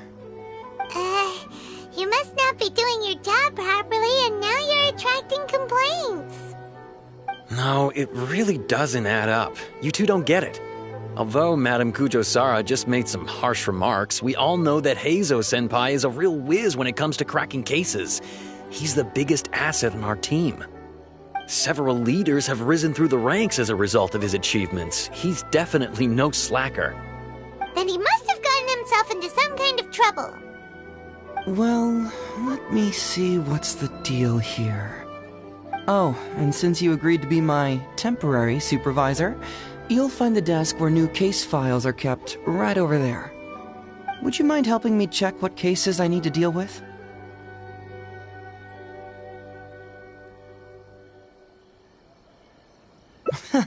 Of course. But first, I have to confirm what's going on, and whether or not the letter's legit. Please, have a look at the case files first.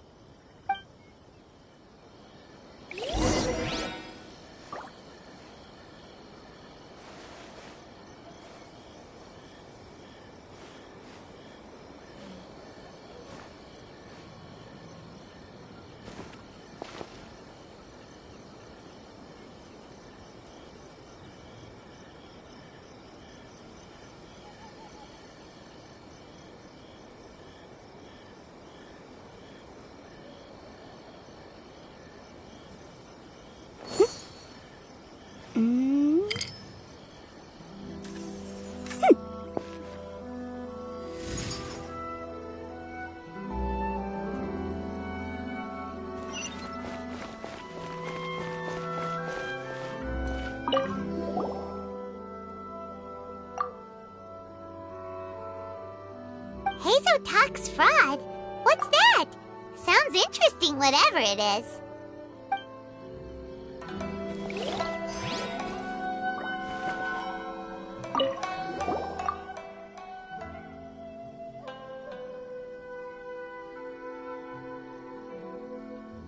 Who would give a dog such a strange name?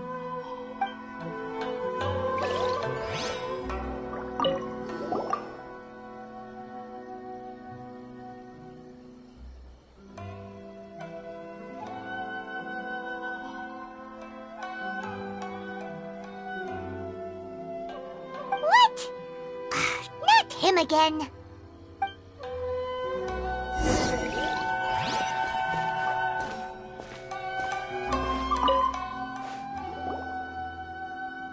So, have you gone through the case files? Is there anything that caught your eye?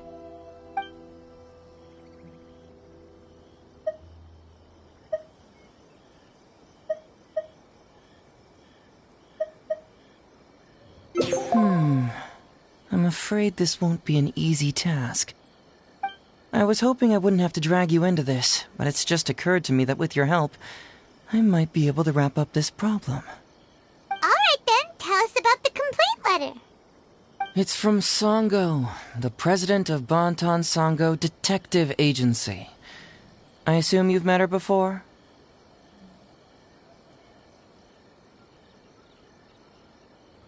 You can say that.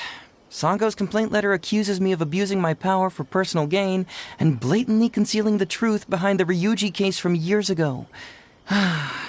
Seriously, do I really seem like the type of person who'd do that? Concealing the truth?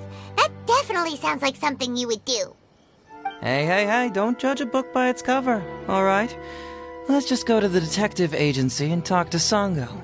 We'll need to speak with her to get to the bottom of this.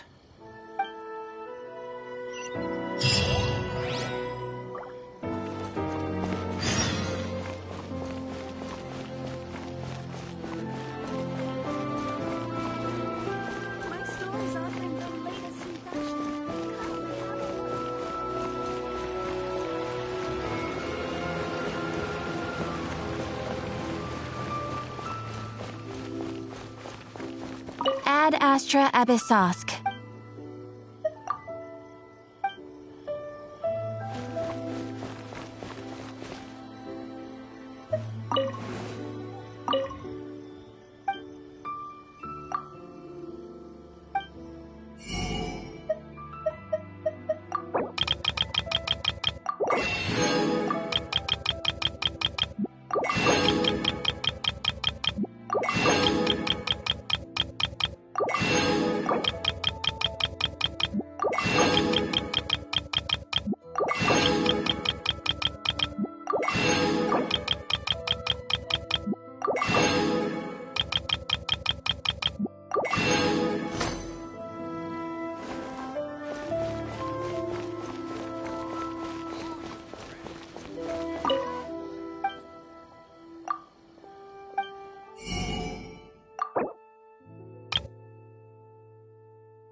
Welcome back, Mr. Heizo. I'm glad you're all right. How about some tonkatsu? You must have missed the taste of home after so long.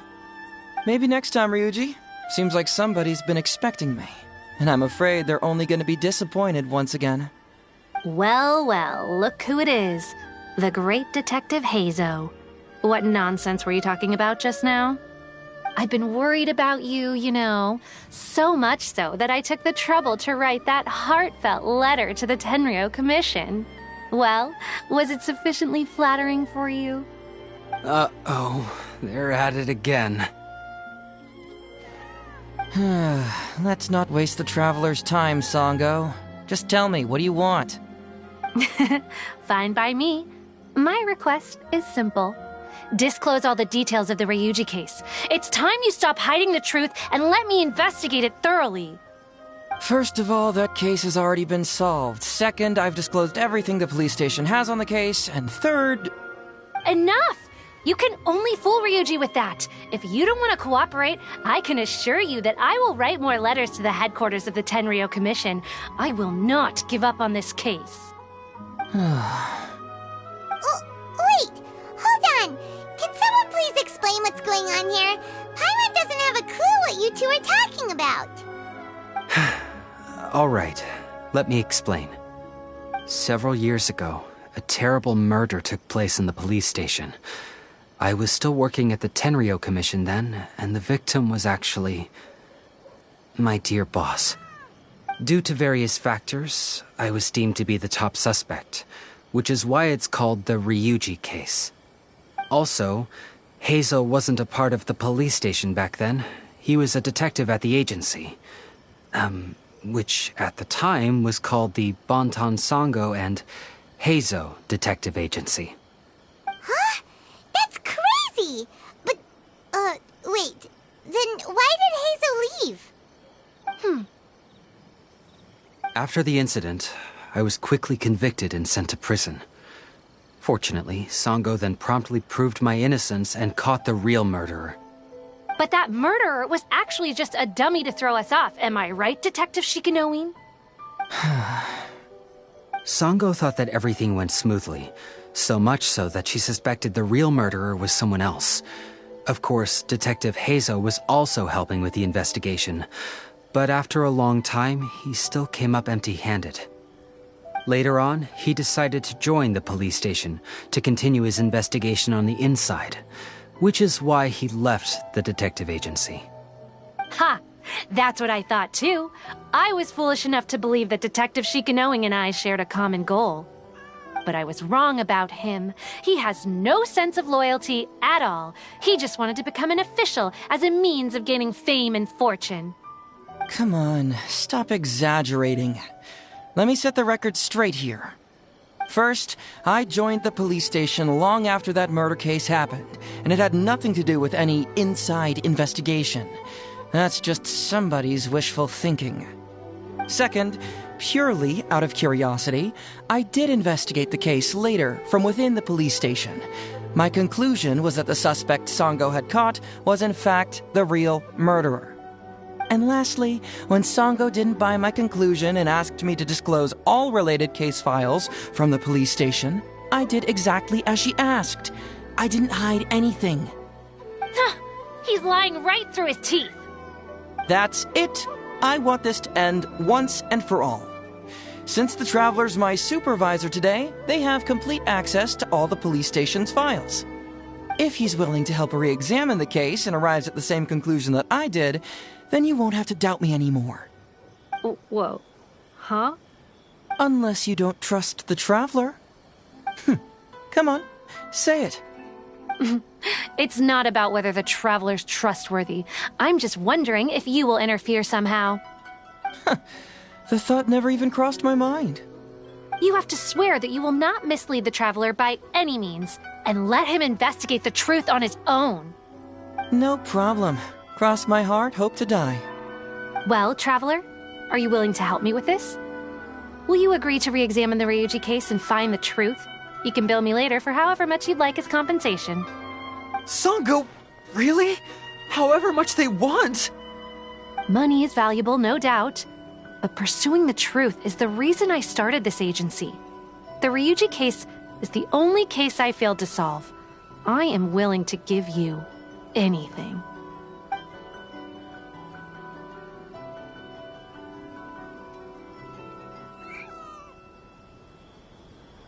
All right. I'm counting on you, Traveler. You hear that, Detective Shikanoin? Ha! Now we just need to wait and see. All right, I got it. No need to keep yammering like that. You'll scare the kids next door. Come on, let's go back to the police station.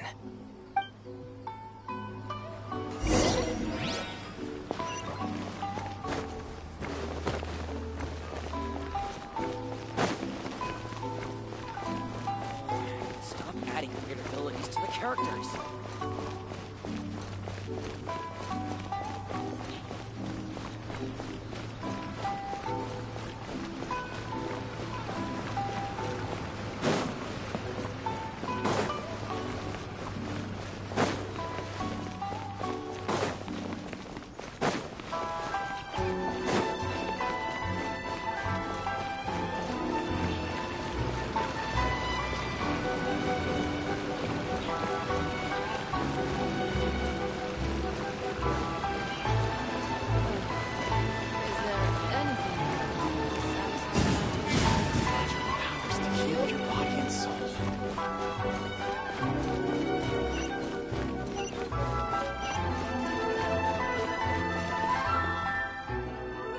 All right, hang out here for a sec.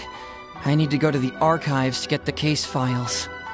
For now, why don't you go and chat with Yuriki Owada over there? He worked on this case too back in the day. No, you misunderstand. It's not that I want you to look into this. It's just that you're the only one who can. You're the only one I can think of who Sango would ever believe. She trusts in both your qualities and abilities, so I hope your findings can finally convince her and put an end to this whole thing. Sure, she's just writing complaint letters for now, but who knows what she'll do in the future. All right, I'll go get those case files. You go ahead and talk to Yuriki Owada for a while.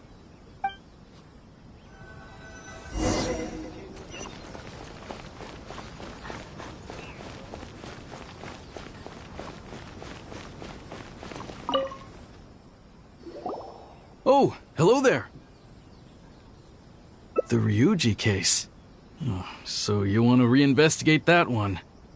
That was several years ago now, but I still remember it clearly. It's pretty hard to forget something like that. Especially when the victim was the head of this police station. His name was Takatsukasa Isamu, the younger brother of Takatsukasa Susumu, head of the Takatsukasa clan. He was really one of a kind. Decisive, brave, and smart. He was much younger than me, and already had quite a reputation. I'm sure he would have gone far in the Tenryou Commission, if only he was still alive. What a shame. Who would have guessed someone was plotting against him? People will believe anything they hear. Everyone in the police station knew that Ryuji saw Takatsukasa Isamu like a father. Ryuji was an orphan, you know. Before he joined the station, he had been taking odd jobs here and there. It was Isamu who really took him under his wing. Ryuji was simple and not particularly bright, but he was very loyal to those who treated him well. He's also hardworking. Isamu must have seen these qualities in him and decided to keep Ryuji by his side. Ryuji worked with him for years after that, and was even promoted to be his personal assistant. Do you really think Ryuji would do anything to harm him? So, then why was Ryuji convicted? Even Paimon can tell that's a mistake. Well, here comes the interesting part of the case. Within a week, and before all the loose ends had even been tied up, Ryuji received his conviction. Moreover, it was signed by Madame Kujo Sara. What? Why would Sara something like that. I'm getting older now, and my eyesight is poor. I can't see too clearly anymore. Hey, come on, Yoriki Owada, there's nothing to see. It's obvious that the Kujo clan did it. You can't just go around saying things like that, Wisuki. Those were just hearsay. There was no evidence. That's not true. Traveler, you may be unaware that the Takatsukasa clan has always been assisting the Kujo clan in the Tenryou Commission. But who doesn't want to be the boss, right? And Takatsukasa Isamu was the key figure for the Takatsukasa clan to bring down the Kujo clan. At that time, no one was held in higher regard than Isamu. So, naturally, the Kujo clan saw him as a potential threat. Kujo Takayuki must have been planning it all along, that rascal. Takayuki is able to control the Takatsukasa clan as long as he's in power. But by the time he retires, Isamu would have been at the apex of his political power, while Masahito and Kamaji of the Kujo clan would still have been too young. The two of them wouldn't stand a chance against Isamu. You think Kujo Takayuki would simply sit back while Isamu gained traction? So he decided to strike first. You youngsters and your conspiracy theories. No, it's true. It's the only way to explain it. Otherwise, why would an impartial person like Madame Kujo-Sara sign Ryuji's conviction so quickly? They had to find a scapegoat to pacify the Takatsukasa clan, so Kujo Takayuki must have told her to sign it immediately. I'm not accusing Madame Kujo-Sara of anything, mind you. I respect her very much. But maybe she had no other choice. What do you know? I'm sure Madame Kujo-Sara must have had her own reasons. The guy was a forensic expert who worked in the station named Shiroyama. I have to admit, he wasn't easy to track down. That Sango really is something, though. She caught him without even breaking a sweat. It turned out that after poisoning Isamu, Shiroyama secretly took the poison to Ryuji's place in order to frame him. Later on, the poison was also found in the forensic office, but that was already after Shiroyama's death. He confessed everything in a testament. That's right. He hung himself in the forensic office not long after Sango was on his trail. Probably because he knew it was only a matter of time before he would be caught. Of course, he didn't admit whether he had been prompted by Kujo Takayuki. He took the responsibility alone. I bet Kujo Takayuki promised him a sizable compensation. After all, Shiroyama had a family to feed. There you go again, pulling conclusions out of thin air. There wasn't any evidence of that at all. Listen, I can almost guarantee that it was the Takatsukasa clan who invited Sango to investigate. We all knew that Ryuji was just a scapegoat. You think the Takatsukasa clan wouldn't figure that out? They're not stupid. So, they were suspicious of the Kujo clan and invited Sango to take the case. However, the Kujo clan were still a step ahead and were able to remove themselves from the situation before the whole thing blew up. They drove Shiroyama to take all the blame as well as his own life. A perfectly clean cut for the Kujo clan. With Shiroyama dead, there was no one left to testify. Even the Electro Archon herself wouldn't be able to do anything. You make up stuff faster than a politician. It's a wonder nobody's asked you to be an advisor yet. Hey, that's their loss. The whole thing is starting to sound complicated. Hey, I brought the files. I bet you got quite an earful just now, huh? But don't believe everything they say. After all, people can tell you anything, and it's hard to separate truth from rumors without facts. So what really matters is the case files. Everything laid out here is all that the police station has about the case. Please, take a look. Remember, you may find many clues during an investigation, but not all of them are useful. And in some cases, the clues you will find will not only be useless, but downright misleading. Also, if a clue cannot corroborate anything on its own, you can always compare it with other clues, and maybe then you'll find what you're looking for. Okay, that should just about do it. I'm looking forward to your results. Hold on. What actually counts as a result? Usually, you need to find two things from these clues: a proven motive and proven means. Once you can confirm these two things, the criminal can be proven guilty. All right, you can go ahead and get started now. I look forward to hearing your verdict.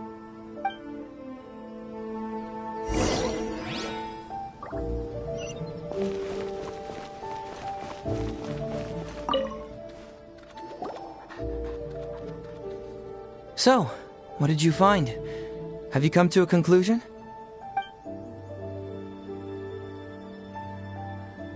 Sure. Let me know once you've made some progress.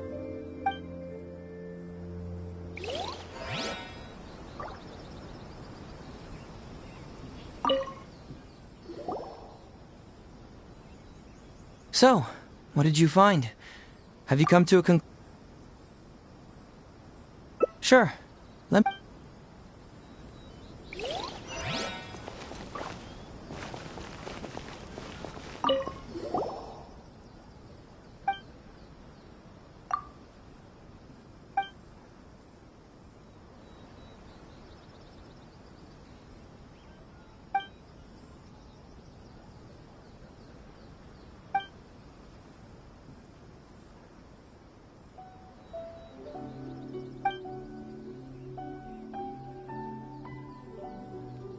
Yikes!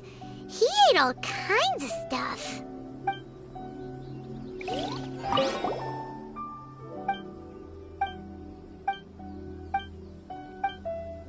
Yikes!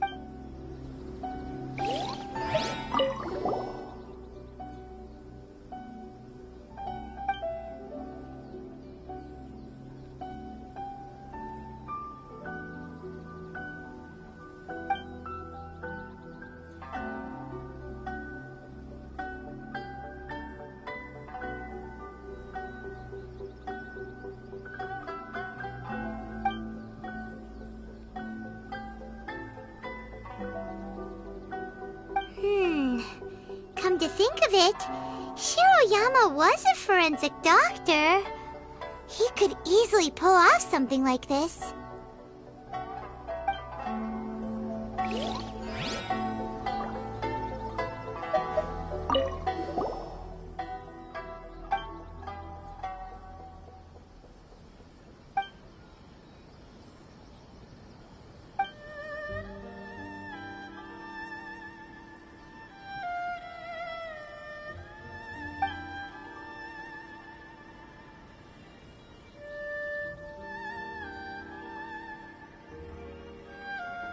Hey, this is the key to proving that Shiroyama was the murderer, right? That is, if he was telling the truth, of course.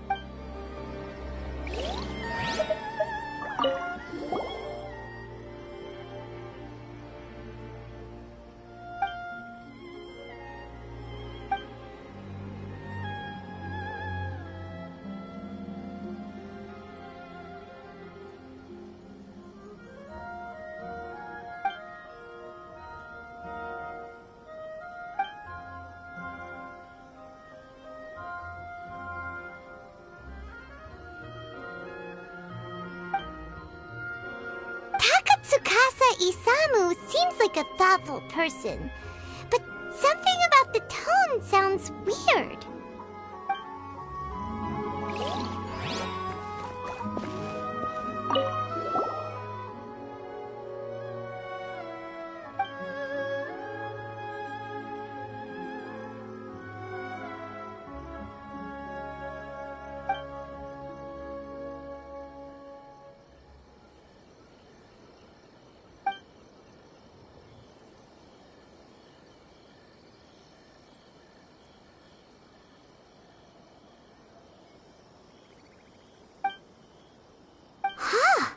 So Shiroyama's conviction was also signed by Kujo-Sara, just like Ryuji's.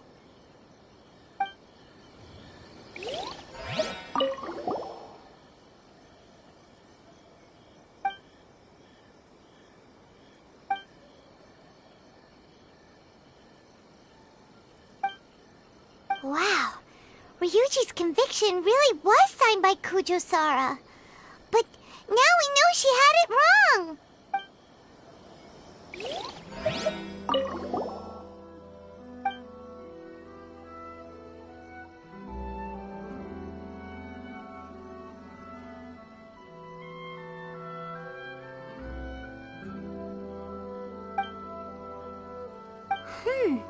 A synthetic toxin? What's that?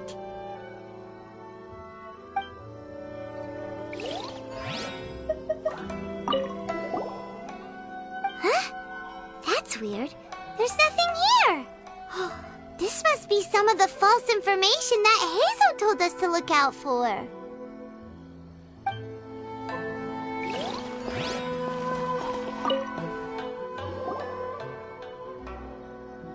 So, what did you find? Really? You found the criminal's motive and means that quickly? Awesome. All right, let's talk about the motive first. What clue reveals the criminal's motive?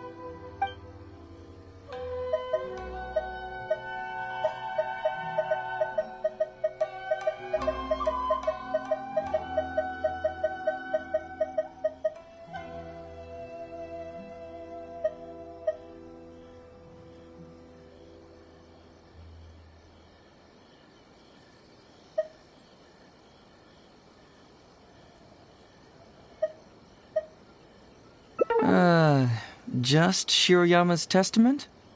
Though it does have the confession of his motives, this alone is not enough. He could have been lying. We need evidence to prove what he said is true. Perhaps you should give it some more thought. Although Shiroyama's testament contains the confession of his motive, Ryuji's testimony cannot prove it. Perhaps you should give it some more thought.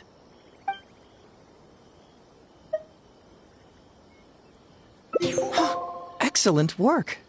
According to the victim's message, the two had deep conflicts. Although we cannot confirm whether the poison had been requested by the victim or not, it is true that Isamu used Shiroyama's family to blackmail him. Such circumstances could be enough motive for Shiroyama to commit the crime. But wasn't Takatsukasa Isamu good to Shiroyama? He even went to Shiroyama's house to bring health supplements. But maybe he didn't really bring health supplements. Maybe it was something bad. Is that what you think, Paimon? Well, we later found out that what Takatsukasa Isamu sent to Shiroyama's house was indeed health supplements. But if you consider the circumstances, what he sent wasn't important. What was important is that sending the supplements was actually a dangerous signal. Isamu was essentially implying, I can put anything in your wife's supplements at any time. If you really care about her safety, then get me what I want. So scary! Your assumption sounds like a real threat! You're not really that dark inside, are you? You don't really catch criminals by standing in the light, do you? Basically, these two clues work to verify each other, and the murderer's motive is confirmed. Now, all that's left is the means of the crime.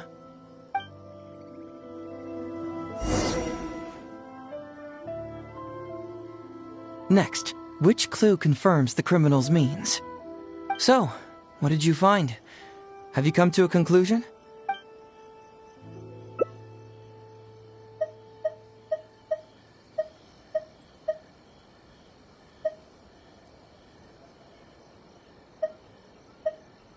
Bingo!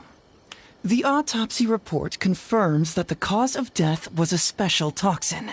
The testament indicates that Shiroyama used his position as a forensic expert to mix the toxin into the cold medicine taken by the deceased. But is that really the truth? Is it not possible that the toxin was mixed into the fish liver paste? Well, according to the toxicology report, this white powder only dissolves in water. Neither rice nor the fish liver paste could be used as a carrier of the toxin. The cold medicine was the only option. Putting the poison elsewhere would not only fail to guarantee a lethal dose, but would also increase the chance of it being noticed by the deceased. Therefore, the means is also confirmed. Add that to the motive for the crime and... Whoa! So the murderer really was Shiroyama! Yep, pretty clear cut, wouldn't you say? Look, I really don't know what Sango is so suspicious about.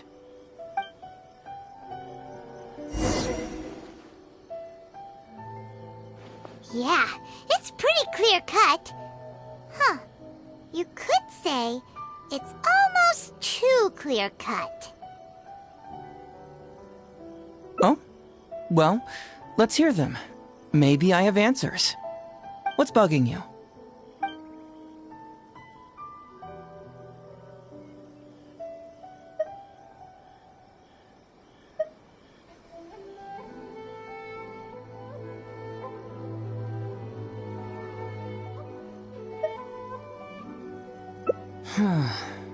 This also puzzles me. Maybe someone doesn't want us being privy to the content inside, or maybe Shiroyama tore a bunch of pages out by accident. But regardless, this isn't essential to the case. Like I said before, a lot of what comes up in an investigation is irrelevant information. The crucial elements are Shiroyama's motive and means, which we have established.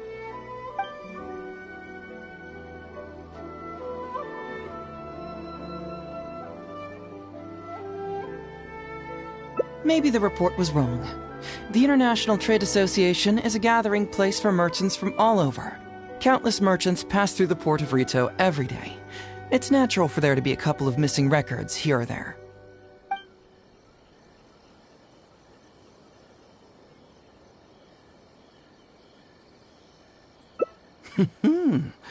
Very nice.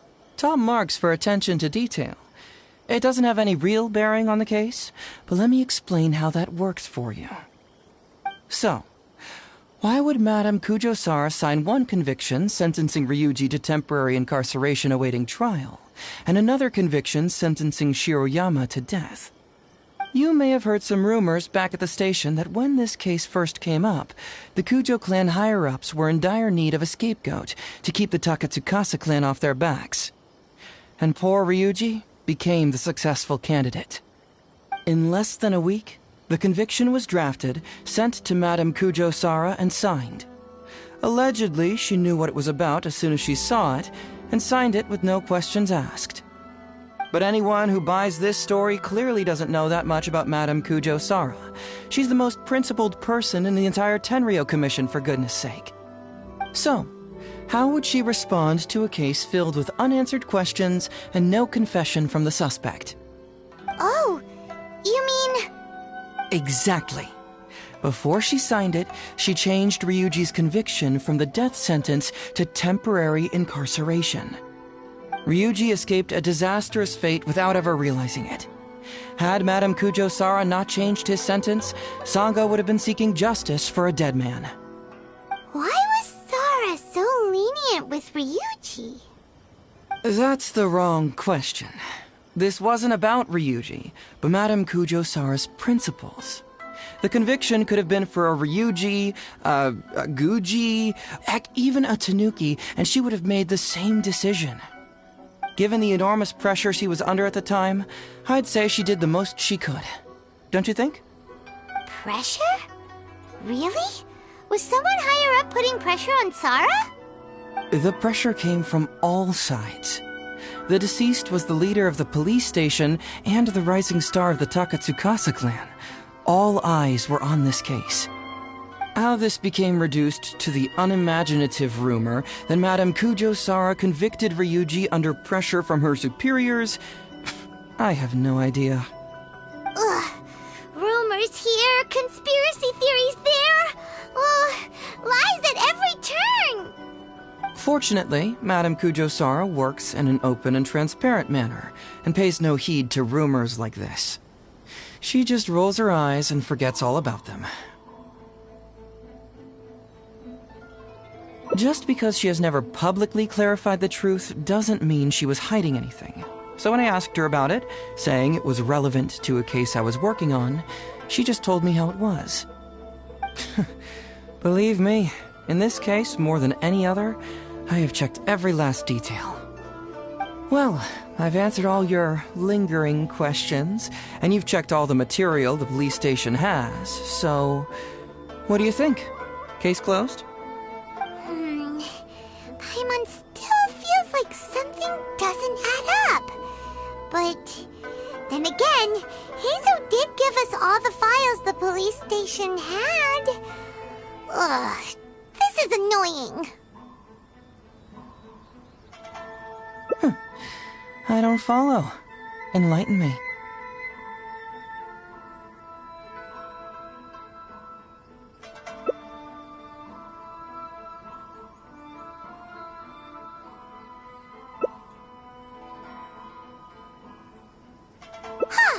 Right! Why do you keep emphasizing police station every single time? You tell me. Why do I keep emphasizing police station every time?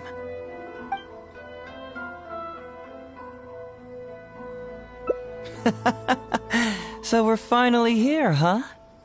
I was starting to think our investigation was about to end a little early. That would have been a real shame. Man alive, you finally saw through my little game. You're absolutely right. There is other information that the police station doesn't have. Reason being? It's my own evidence. And this evidence should help answer a couple of your questions more clearly. Why was the research log from the Office of Forensic Science blank?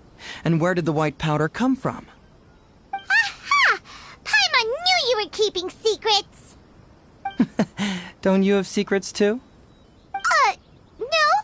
Nope. Definitely not. Let's talk somewhere else. This isn't the best place for this discussion.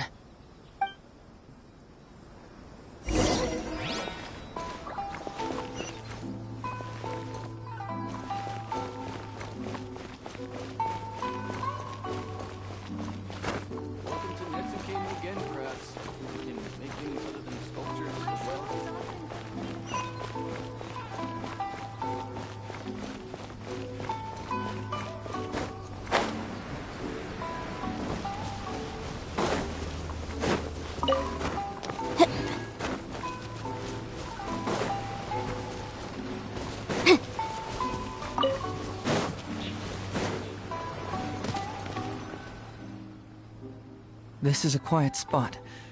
Let's talk here. All right. Here's the secret I've been keeping all along. The torn-out pages from the research log of the Office of Forensic Science. Great! But Paimon can't believe you kept this a secret all this time! It's not like you think. I wasn't the one who tore out the pages. Look, just read it over first.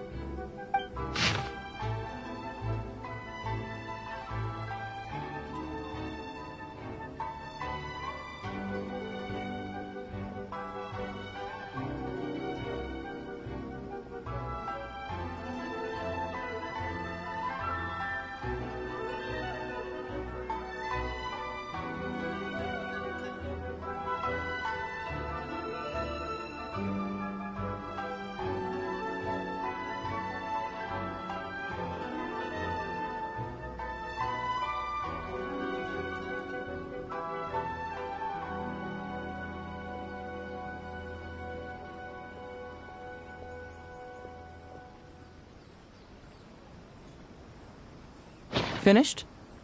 Do you see now? The method used by the perpetrator to commit his crime wasn't by putting the white powder in the cold medicine.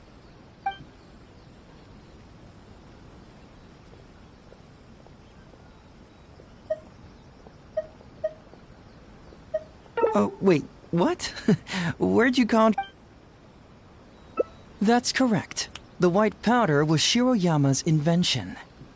As a forensic doctor, he provided a special cold medicine for Takatsukasa Isamu. The autopsy report showed that this medicine contained a high volume of acidic fruit and vegetable extracts. Then, he tricked Ryuji into sending fish liver paste to Takatsukasa Isamu. When the two substances were taken together, a toxic dose of the substance formed in his body. This is the real modus operandi. Oh, that's awful! One was medicine, and the other was an expensive nutritional supplement. Both completely harmless.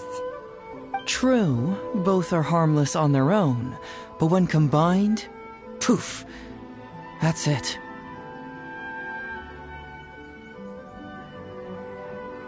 It was not him who wanted to hide it, but the person pulling the strings behind him. Huh. You mean there was someone else pulling the strings? Aren't you curious where I found these pages from the research log?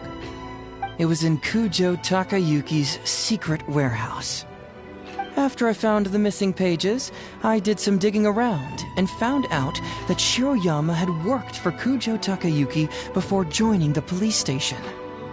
The Kujo clan secretly provided Shiroyama with funds to study forensic science. I guess you could say that Kujo Takayuki's investment paid dividends in this case.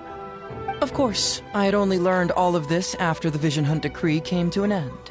Kujo Takayuki had lost his grip on power, and the Tenryou Commission was undergoing a general reshuffle. To avoid coming under suspicion, Madame Kujo-Sara put me in charge of building a case against Kujo Takayuki.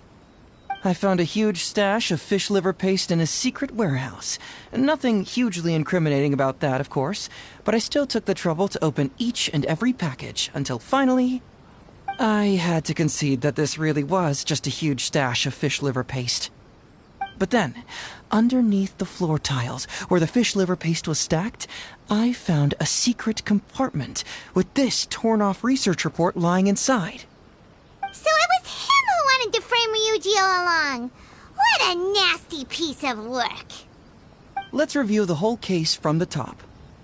First, Takatsukasa Isamu, for whatever reason, noticed Shiroyama's talent as a forensic doctor and asked him to develop a special poison on his behalf. But Shiroyama was already working for the Kujo clan, so he refused.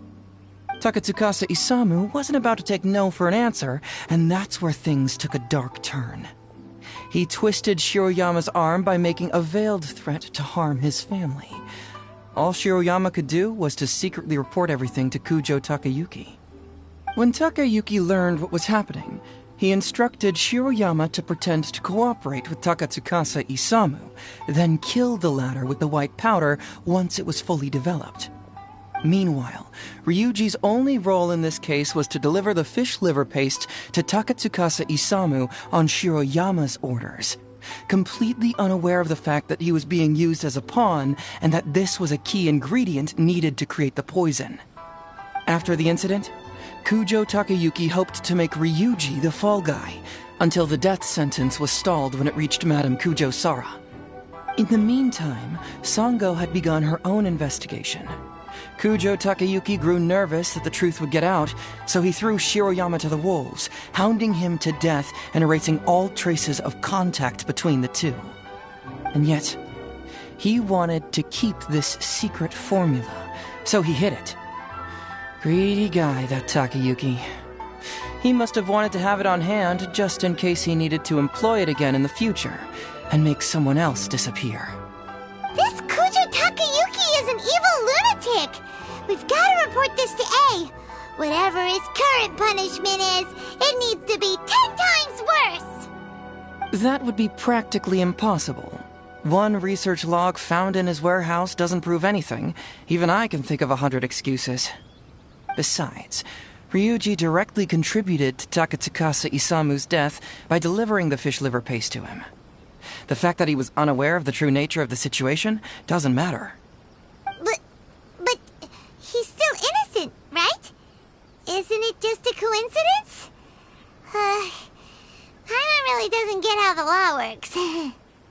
Legally speaking, the judge would most likely rule that it was accidental.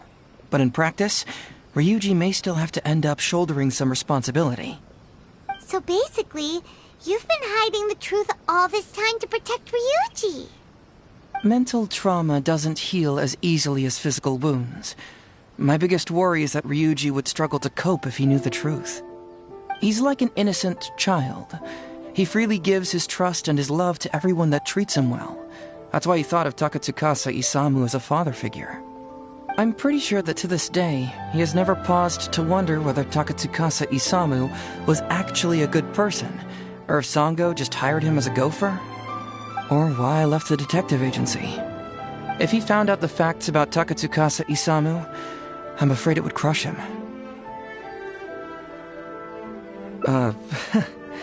Well, as you can see, I'm a little less confident than people might think. To prevent Ryuji from getting hurt, I covered up the truth. But by doing so, have I held him back? Did I do the right thing?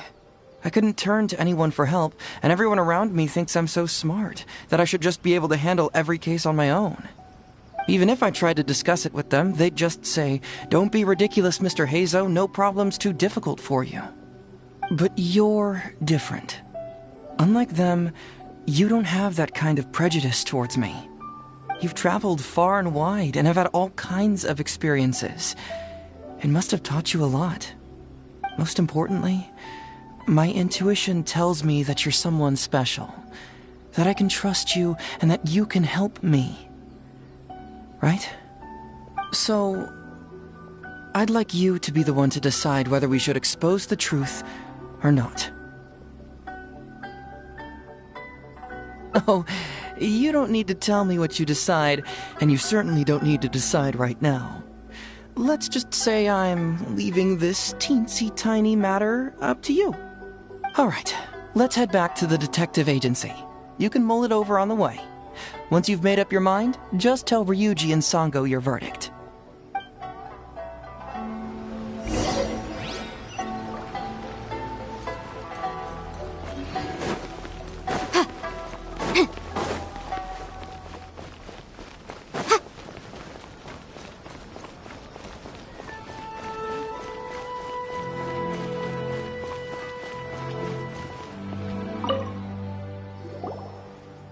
Hey, Traveler! Hey, Detective Heizo! You're back already, huh? I bet you're tired. Well, I just bought some tonkatsu. Care to join me? There's plenty for everyone. We'd love to! But wouldn't you like to hear the results of our investigation first? No matter what you were able to find, it's all in the past and won't ever change. So I think we'd better chow down first. Besides, if Sango's not happy with the results, we might not have anything to eat later. Come on, Ryuji, pipe down. Let's hear the Traveler's conclusion first. Okay then. Over to you, Heizo and Traveler. Don't worry, just tell us your findings. Everyone trusts you, as do I.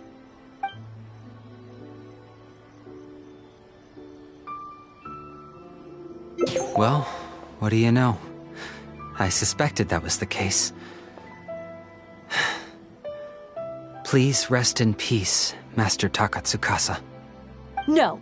Impossible! Traveler, are you sure you checked every last file, carefully? Ugh!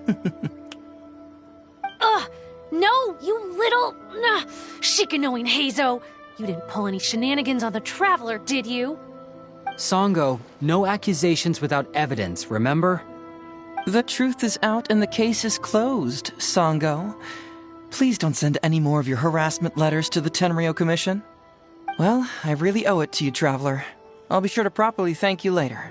Until then, see ya. Hey! You're not going anywhere!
The case before us is a strange and unprecedented one.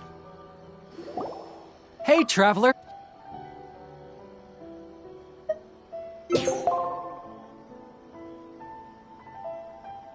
But how? How could this be? Huh. So, that's what really happened? Ryuji, I know it's hard to accept, but... Wait a minute. Sorry, I have quite the stomachache. Sango, can I take the day off? Sure, of course. Take the week if you need it. Oh, Paimon hopes Ryuji will be okay. I didn't expect things to turn out like this. Just give him some time to himself. I think he'll eventually come to accept it. I'm still a little worried, though. What if he doesn't come to work tomorrow? Then we'll go to him. Don't you worry about that, Sango. You need some time to process all of this, too.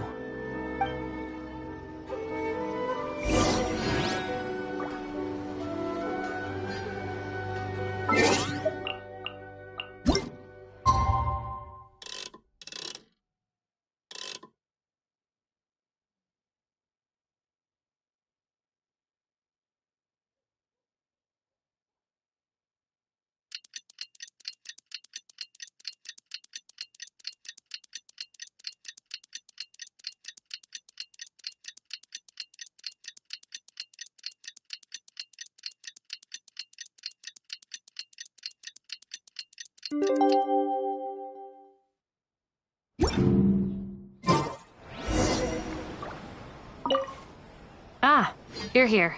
Don't worry. Ryuji came earlier this morning. I guess he can handle a lot more than I had thought. I was honestly worried he'd suffer a breakdown. But as of today, it seems he'll be fine.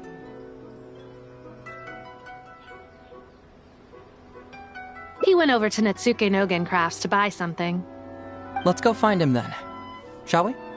Before you go, Heizo, I kind of understand now what you meant when you left. Oh, really? I'm happy to hear you say that. All right, time to find Ryuji.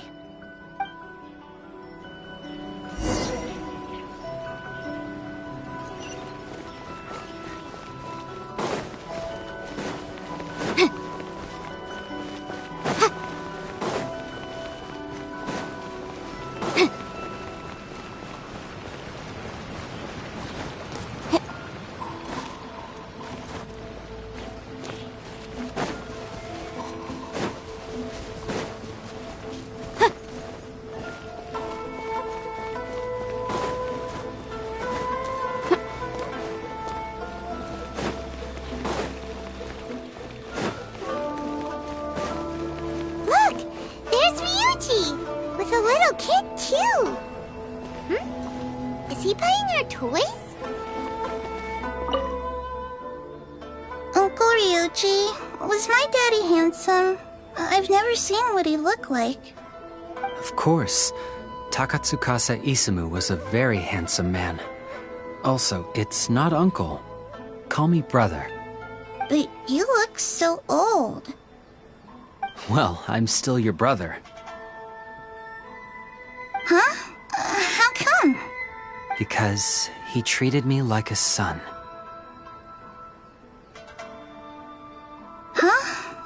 Who are you guys?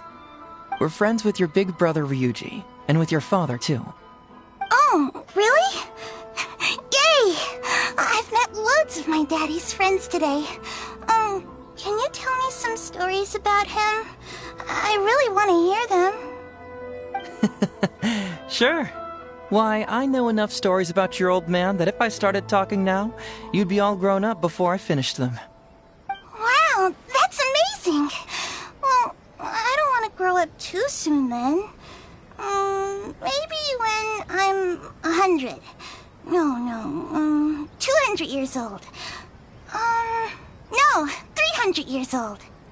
Yep, I'm gonna wait until I'm 300 years old before I become a grown-up, so that I can make sure I finish all the stories first.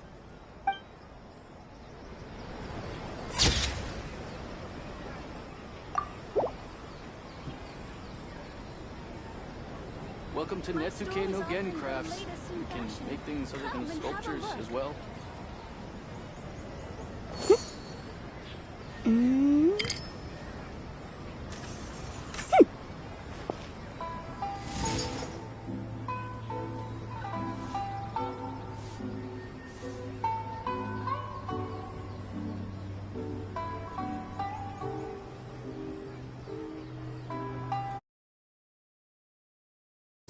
Can make things other than sculptures.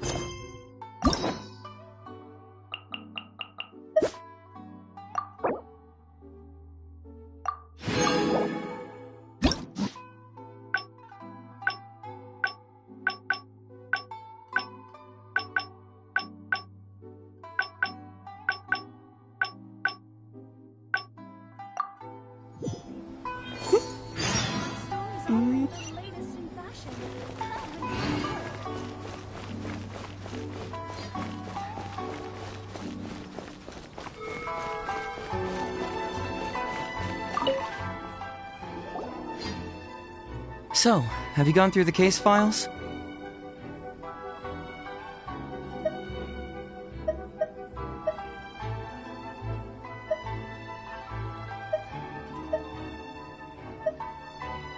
Oh, have they approved it already? Huh. The Tenryou Commission certainly has become more efficient ever since Kujo Kamaji took office. So, what is Hazotalk's fraud? It's an anti-fraud public awareness event. Basically, think of it as a short play about fraud. We'll get a few people to perform an entertaining drama in order to raise public awareness about the issue. Ooh, so it's a play? Paimon likes the sound of that.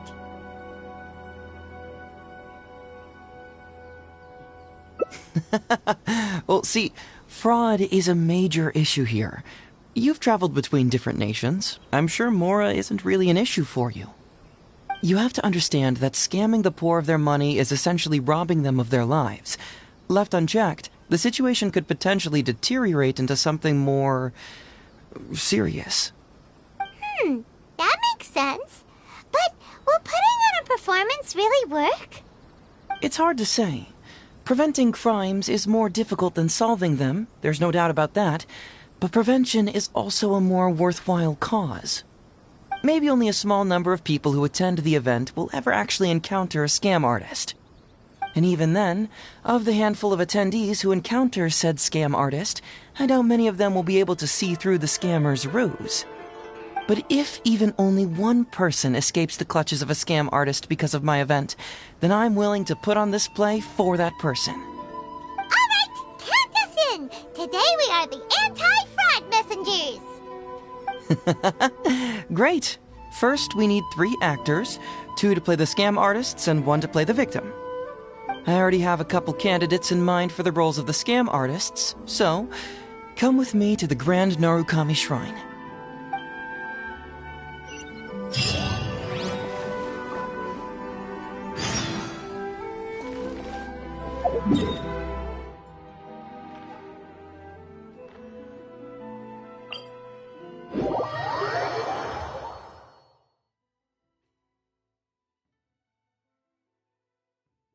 Ooh, if we're going to the Grand Narukami Shrine, are you planning to recruit Miko for your play?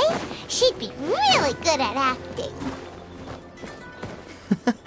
Well, I guess you'll have to wait and see.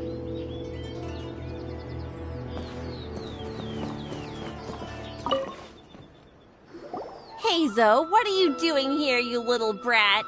Oh, and the Traveler, too. So, I assume you're here to see Lady Yae? Hey, come on, cuz. Maybe I'm just here to see you. Don't play your little games with me. If the Traveler isn't looking for Lady Yae, then you must be here looking for Etsu, right? You still know me best, cuz. Please wait here. I'll go get her. Huh, so we're not here to see Miko? Bummer. I'm flattered, but even if I wanted to, do you really think I could convince Lady Yae to join a little event like mine? Get the Traveler to ask her next time. He can do it. Well, hello, Detective Hazo. It's been so long since you last came to see me. You know, it's cruel to keep a girl waiting. Hey, community service isn't all bad, is it? I'm sure it's better than prison, at least. That's right. I was careless and found myself caught up in a case of fraud. Detective Hazo arrested me, and I was sentenced to prison. For the record, I'm not the one who technically arrested you. Oh, come now, Detective Hazo. Don't pretend like you don't remember the part you played. You have a cold heart, Detective. Colder than an icicle in the middle of winter. How would those Doshin have nabbed me if you hadn't provided evidence of my involvement and whereabouts, They were so bland and functional. Not like you, Detective. When you took me down, you knew exactly what you were doing. So, how did you end up here at the shrine? I'm here doing community service, of course. After all the information Detective Hazo managed to squeeze out of me, he promised to help secure a reduced sentence from the court. But in the end, they hardly reduced my sentence at all. Even after serving a lengthy prison term, I am still required to perform community service. I have to spend the entire day sweeping leaves or wiping floors. Just look at what the work has done to my soft and delicate hands. So, don't believe a word that comes out of his mouth. I helped you get community service because you were credited with assisting the investigation. But if you find it too exhausting, I can always send you back to prison again. Oh, come on, Detective Hazo. Now you're just toying with me. Don't give me that. Listen, I'd like to invite you to the anti-fraud event I mentioned last time. It's tomorrow night, and you'll be a VIP guest. Let's see. Appearing in the event would be equivalent to, what, 5 days of community service?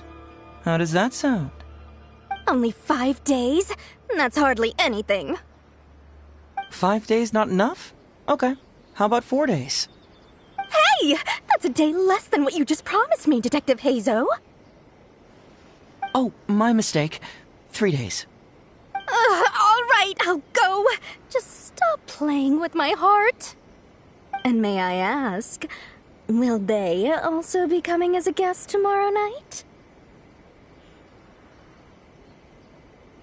No wonder you're treating me so coldly today, Detective Hazo. Looks like you found someone else to keep you company. And what a charmer they are. I get what you see in them. I mean, you'd have to be blind not to.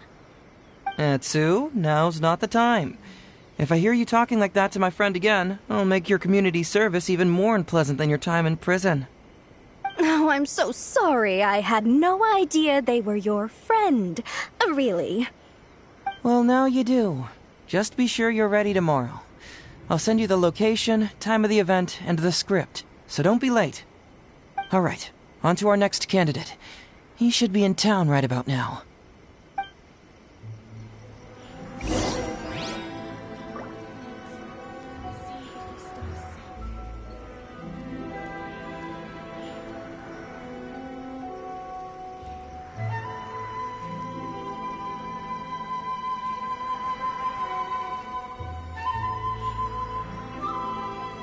I'll remind you again. The law can be both a help and a hindrance.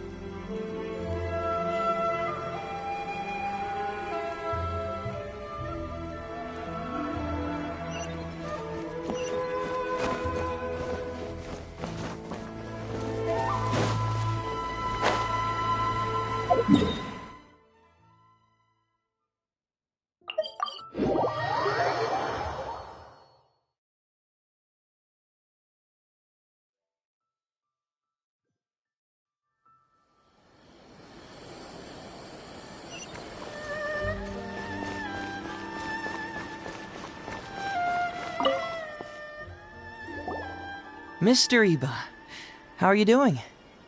Oh, well, if it isn't Hazo. Thanks to you, I haven't kicked the bucket yet. Well, it's good to see you're alive. And well. All right, out with it. I know you wouldn't come see me for nothing. I see you're still sharp as ever, Mr. Iba. Look, have you had a chance to think about that anti-fraud event I mentioned to you last time? You can forget it. I'm pushing 71 this year. You think I want to make a fool of myself? Are you sure? You know, this event is very well funded. And now that the Sakoku decree has been repealed, I heard that your granddaughter Kazumi wants to take the chance to travel. If you participate, she can go without worrying about money at all. Huh? How did you know? Sure, I paid a hefty fine at the time, but I can still afford her travels. You're Heizo's colleague, aren't you? How haven't you heard about this? Well, it just so happens that Mr. Iba was a well-known figure in Inazuma back in the day. His Iba Trading Guild was even bigger than the current International Trade Association. Don't bring it up again. If I hadn't been misled by that foreign merchant, I never would have become a commercial scammer. Fortunately, young Heizo here has some respect for the elderly and applied for a probationary sentence. Otherwise, I don't think I would have ever seen the light of day again. Well, if Heizo was so good to you, then you should help him out too. He's not as innocent as he looks, you know. He just knows it's easier to get information when we're chatting outside. Ask him if you don't believe me. Those are some pretty harsh words, Mr. Iba. Anyway, I can't help you with that, event or whatever you call it. Ah, man alive. What should I do now? I already told Kazumi that you'd show up and caution everybody about avoiding fraud. I'm sure it'd be beneficial for everyone, and Kazumi even agreed to come and listen. How can I explain to her that you were too worried about being embarrassed? She might even think that you feel no remorse at all. You imbecile! You should have told me about this first! Come on now. How could I have known that you'd refuse to participate? Why, you... You sure are a crafty one, just like your father. So you'll join us? What choice do I have? Using my granddaughter to force me into some event. People these days. The world needs you to step up. I will send the time and place of the event as well as the script, so don't forget to prepare. All right, very well.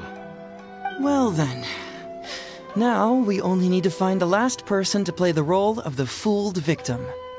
We don't want someone too clever for this role, otherwise they'd see right through this ruse and the drama would come to a grinding halt.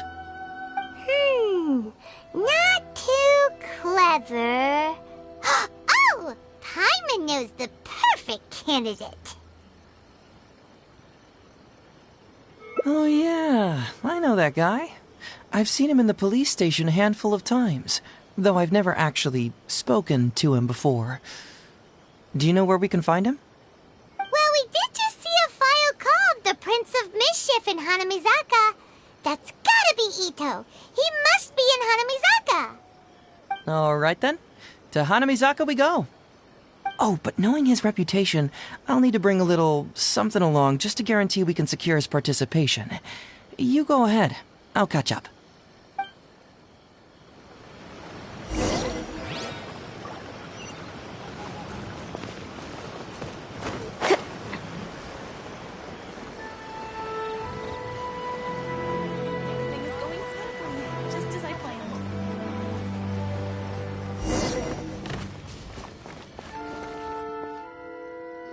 How about that, kiddo? My little Prince of Mischief's got some moves, huh? Guess that means your Onikabuto is now my Onikabuto. Ito! What are you up to? Huh? Oh, Paimon, my compadre. This is a nice surprise. What brings you out this way? What? No, it's not. No, it's nothing like that. They let me look after their Onikabuto just for a little while for safekeeping, and then, once they've gotten stronger, they can come and take him right back. You win some, you lose some. That's right, my little guy. Good attitude. All right, see you around. Okay, yeah, bye. There's just no helping this guy. Oh, an anti-fraud event? I'll level with you, compadre. I have no idea what that is, but if you want me there, I can think of nowhere I'd rather be. Oh, except that there's this Oni Kabuto Battle Royale tomorrow night that I was planning on going to. Yeah, it's gonna be huge. No holds barred, winner takes home all the Oni Kabuto. And, as you can see, my Prince of Mischief has a pretty good chance of winning this thing, so, if it was any other day, you know? Do you think all of those Oni Kabuto together would be a match for my one? Here's a picture. Let me know what you think. Huh? What this... What is this? How'd it get so big? What are you feeding this thing? Look at those beautiful demon stripes, those razor-sharp horns. Is this the fabled Emperor Oni Kabuto? This is a small token we provide for VIPs. If you're willing to attend, then one of these will be yours at the end of the event. Whoa, okay, I'm there. Wait a sec, you look familiar. Who are you anyway? And furthermore, do Oni Kabuto really come in this size? You're not trying to con me, are you? Because the more I think about it, the more I'm inclined to think that you're a contestant in tomorrow night's Oni Kabuto Battle Royale. Yeah, you lost to me in a previous beetle battle, and now you're trying to get the reigning champ out of the way. Without Prince of Mischief to contend with, you'll be free to sweep in and take all the Oni Kabuto. Am I right or am I right? Nice try, you little punk. 10 out of 10 for the pitch, but, you picked the wrong victim. Okay. Then again, consider this. If your Prince of Mischief isn't competing, what's the point of me taking part? After all I'd stand to win is a bunch of puny little larvae. No? Well, you've stumped me there. You are completely right. I can't believe I didn't think of that. Sorry, my bro, my main man, my buddy. I had you all wrong. So, you're sure this guy's our best choice? Yeah, see? He was already wondering if you were trying to con him.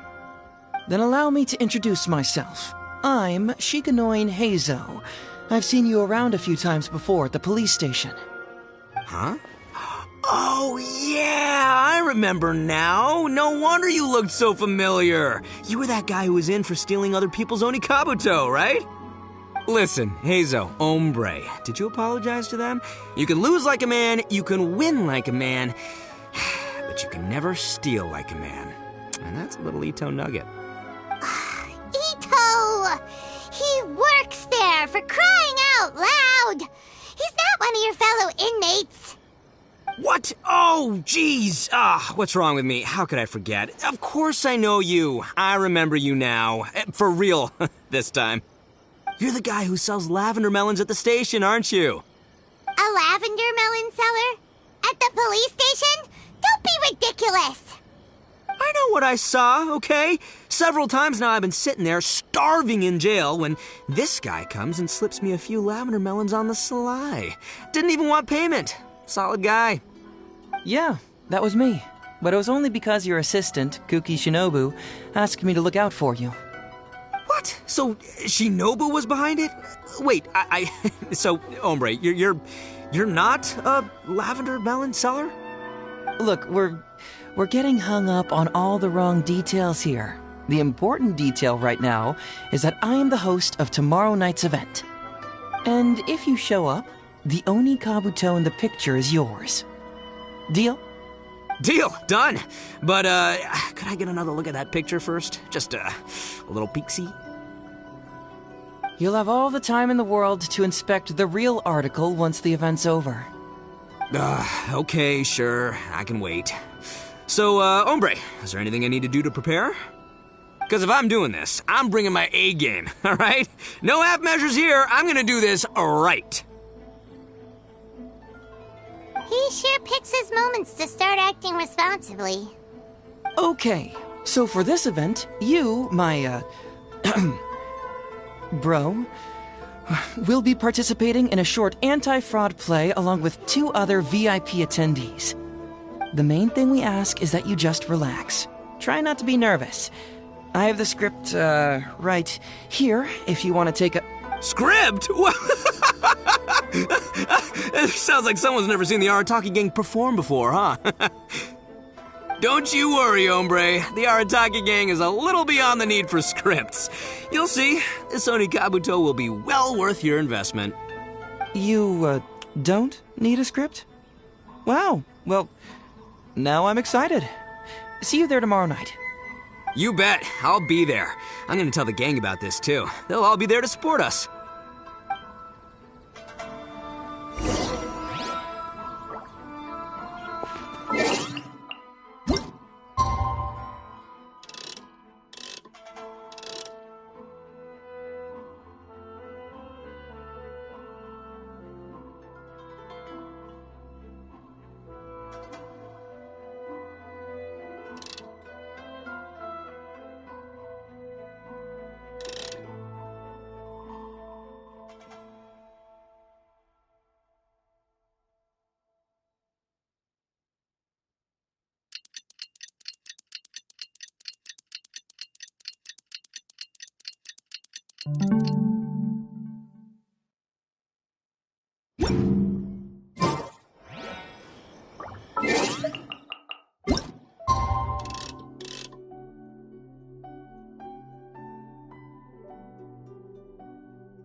It's almost time. Everyone ready?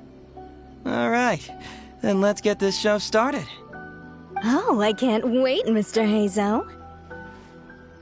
Let's get going, Heizo. Emperor Onikabuto, hang in there, Your Highness. I'm coming for you. It takes years to make a fortune, but only a moment to lose it all to a scam artist. Welcome to the first Heizo Talks Fraud. I am your eponymous host, Heizo.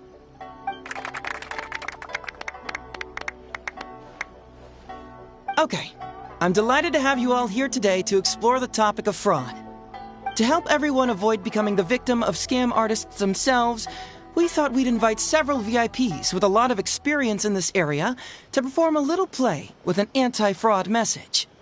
Please join me in welcoming to the stage Miss Etsu, Mr. Iba, and the venerable gentleman, Mr. Arataki Ito. Without further ado, let the show begin.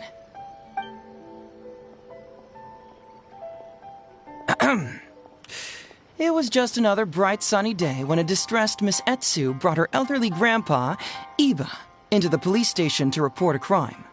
There, they were greeted by a kindly Doshin, surname Arataki. Doshin Arataki, please help us! My poor grandpa has been defrauded! Doshin Arataki? You talking to me? Perhaps for want of familiarity with the script, a confused look creeps over Doshin Arataki's face, and he asks himself that age-old question. Who am I? Yes, you are Doshin Arataki! You're Doshin Arataki! Oh, so I'm in the play. Right, yeah. Okay, got it. I'm a Doshin, of course. Okay, I got this. Ma'am, can you tell who it was that defrauded your grandfather? Rest assured, the Tenryo Commission and I are here to bring them to justice. I don't know. It was too late when I found out. They took all of my grandpa's money, and all they left was this note. Doshin Arataki frowns as he realizes this is more complicated than he thought. He takes the note in his hand and reads it out loud. I am the Raiden Shogun. I am currently being held hostage by the Crux fleet and urgently need 200,000 mora to secure my release. Please place the ransom mora on the north coast of the deserted island. When all of this is over, I will promote you to General of the Tenryo Commission. It's the almighty Shogun! We cannot let Her Excellency come to harm. But this is a scam, surely. I mean, 200,000 mora? Kinda lowballing it for the Electro Archon, don't you think? Shouldn't it be like, 300,000 at the very least? Well, I sure thought so, but Grandpa's already parted with the money. Well, then we gotta get it back. Is there still time? Before I could go out to look for it, Grandpa received another note. Doshin Arataki takes the note and reads it out loud. I am Miss Hina. I am currently raising funds to publish a photo book. I urgently need 300,000 mora for publishing fees. In return for your support, you will receive a limited edition signed photograph. It's Miss Hina. We can't leave poor Miss Hina in a tight spot. You're right, Gramps. Is 300,000 mora enough? I can spare some too if we need to make up the difference. Maybe I can get a photo of Miss Hina too. I mean, we gotta help Miss Hina out here. It's a scam, Doshin Arataki! Snap out of it! Oh, right, yeah, because if Miss Hina needed funds, she'd come to me first, as her #1 fan. Why would she go asking this old geezer for help? These con artists don't know who they're up against. Well, anyway, not long after Grandpa handed over the money, he received yet another note. Doshin Arataki grabs the note and reads it aloud. I am Arataki Ito. I was recently framed for a crime I totally did not commit, and now I'm stuck here in prison. I am in urgent need of 500,000 mora as bail. In return for your help getting me out, I will bring the whole gang over to thank you personally at your house. Must be a scammer, surely. I've never heard of this person, and they're asking me for 500,000 mora.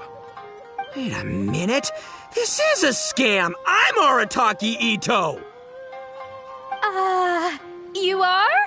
But your name tag says... Doshin Arataki follows Miss Etsu's gaze to the name tag emblazoned on his chest, which reads, Arataki Shmito. What kind of whack job script is this? Am I me or ain't I? So, the bail money? Nope, no way, not a chance. Arataki Ito would never ask innocent people for mora in order to post bail. Whoever wrote this is a liar and a cheat, and we gotta get out there and get this guy off our streets.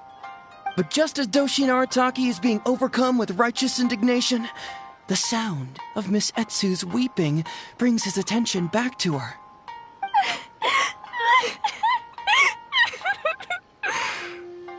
Miss Etsu, don't you worry. We're gonna catch the people who did this.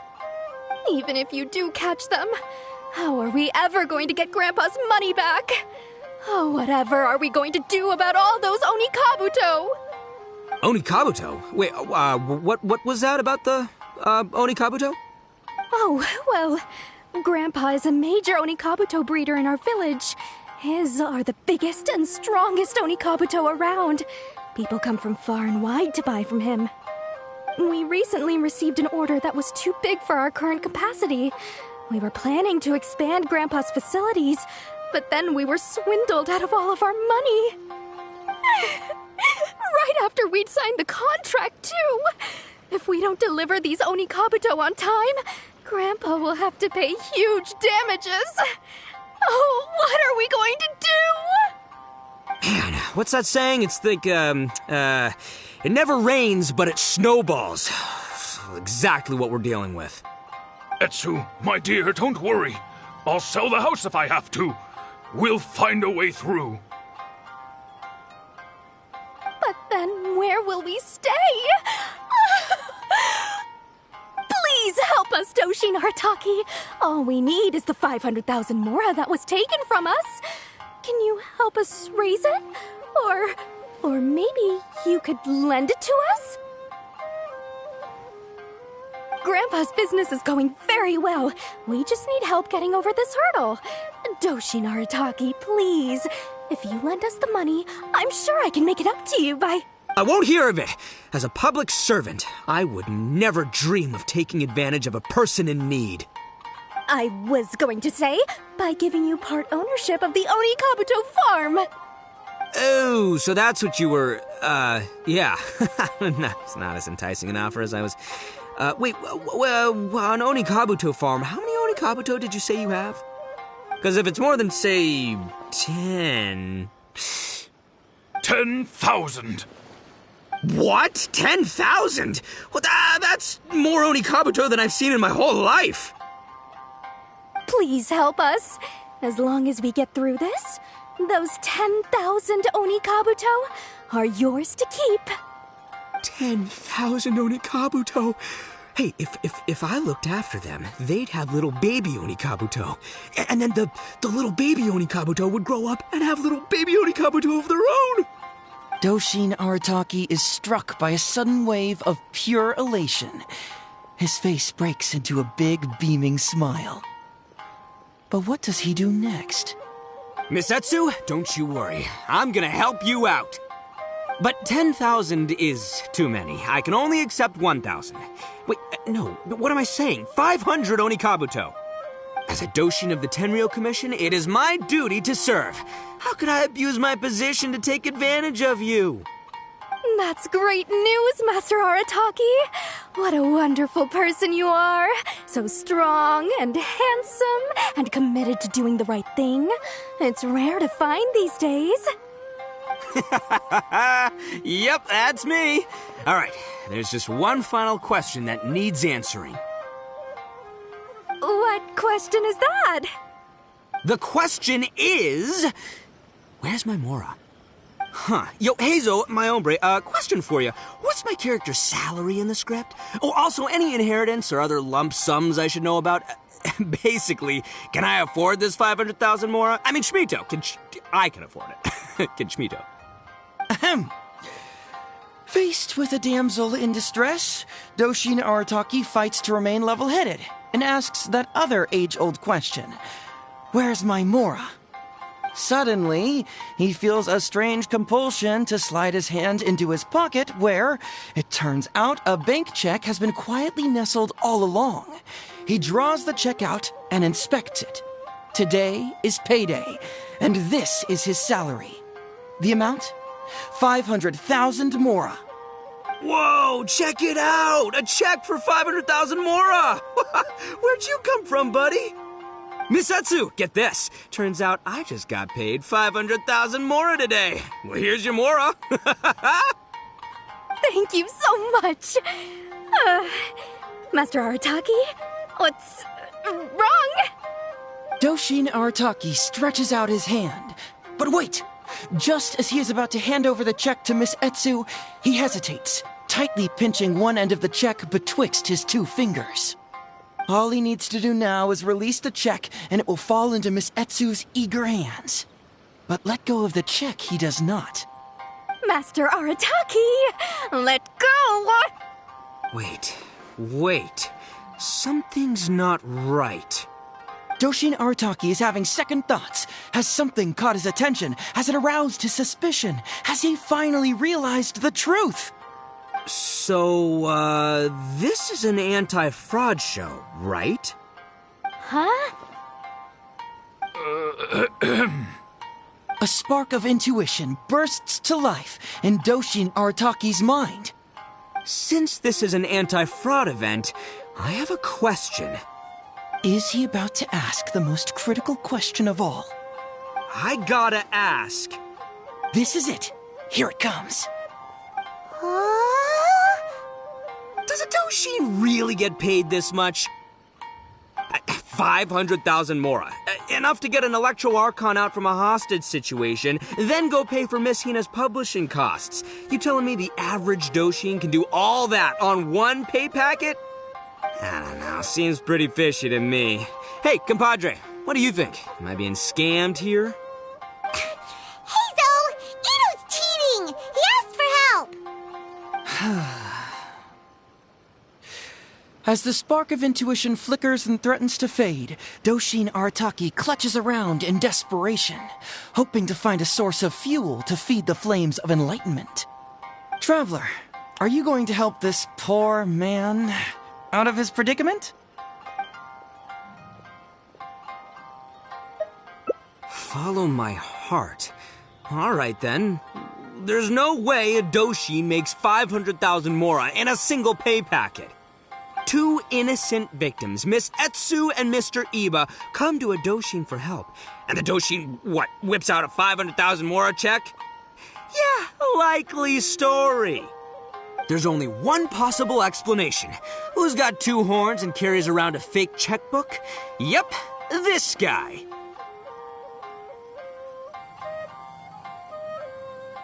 With this fake check for 500,000 mora, I almost swindled Etsu and Iba out of 10,000 Onikabuto, the last thing these poor folks needed after the recent string of catastrophes they've faced. My mind is blown. Craziest plot twist I ever heard. The criminal was the main character all along. Miss Etsu, I'm afraid I can't let myself give you this fake check. But I will do everything in my power to raise 500,000 genuine mora for you. So don't you worry. What the? Oh, jeez. In the end, Doshin Arataki listened to the voice of his heart and narrowly avoided being defrauded in his own unconventional way. But regrettably, he failed to ask the critical question: who in their right mind would give away Onikabuto for free? I ask you all, is there such a thing as free Onikabuto? Free mora? Or does nothing in life come for free? Thank you all for watching Heizo Talks Fraud. Don't get greedy and you won't be needy. Stay alert and you won't get hurt. You never know where scammers may lurk. See you all next time.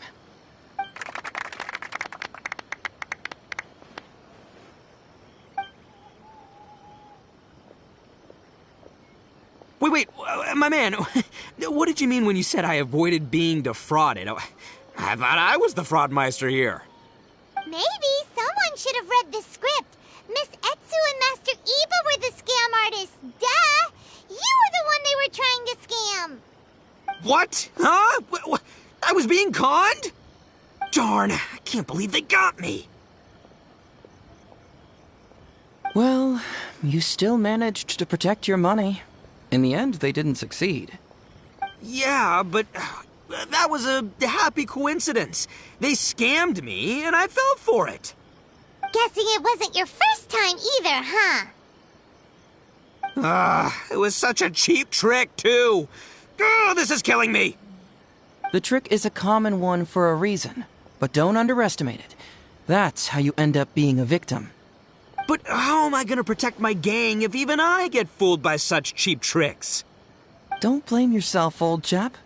In fact, you know what? I was also conned today. Yeah, me, of all people. Does that make you feel better? You too, hombre? No way!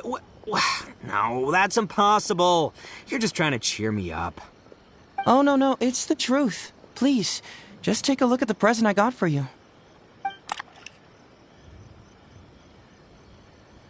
Wait, why can't it move? That's just it. I'm sorry to say, it's just a figurine. What? A figure? You mean it's a fake? Yeah, and it's all my fault. I was duped by the Onikabuto vendor's false advertising. What a colossal fool I am. Taken in by a common street vendor? Ugh. So you really were conned, dude! Let me take a second to let that sink in. Gotta say, although I didn't get my Emperor Oni Kabuto, somehow, knowing that even Hazel got conned kinda puts me back in a good mood. It's, strange. Maybe I'm sharper than I'm giving myself credit for. Great minds think alike, so, me and my hombre here, kinda equally matched. Hey, by the way, compadre, looks like you're the only one out of the three of us who didn't get conned today. But you better watch out. We got fooled not because we were stupid, but because those scam artists are some crafty dastards. I want you to have this figurine as a reminder of the fact that today, Hazel and I both got conned, but we both grew a little wiser too. I hope that whenever you see it, you'll remember how cunning those con artists were, and how difficult it was for Hazel and I to see through their schemes. Then, you'll always keep your wits about you, and you'll never become a victim yourself. Yep, that's right. No one will ever manage to con you.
It's almost time. Everyone ready?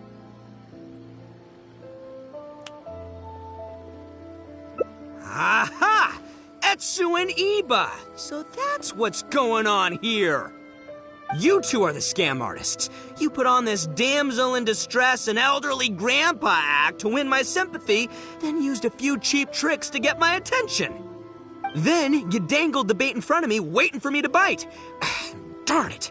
I knew it! Who in their right mind would give away Oni Kabuto for free, let alone 10,000 of them? It's too good to be true, and that's how I know you're the scam artists. You got a lot of nerve trying to scam a Doshin. You're coming with me, and you'll give a full confession if you know what's good for you. Finally, with the help of his intuition and a little guidance from beyond the void, Doshin Arataki successfully avoided being defrauded. Not only that, but he asked a critical question. Who in their right mind would give away Oni Kabuto for free? I ask you all, is there such a thing as free Oni Kabuto? Free Mora? Or does nothing in life come for free? All right, remember, it takes years to make a fortune, but only a moment to lose it all to a scam artist. Thank you once again for watching Hazo Talks Fraud. Stay alert, everybody, and see you again next time.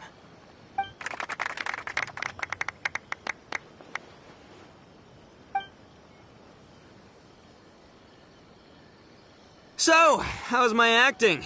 I think I did just fine without a script. Those two would-be scam artists need to up their game if they want to have a chance of taking me down. Hello? Without that hint from the Traveler, you would have handed that cash away without a second thought. Right, yeah. I should thank him for the timely hint.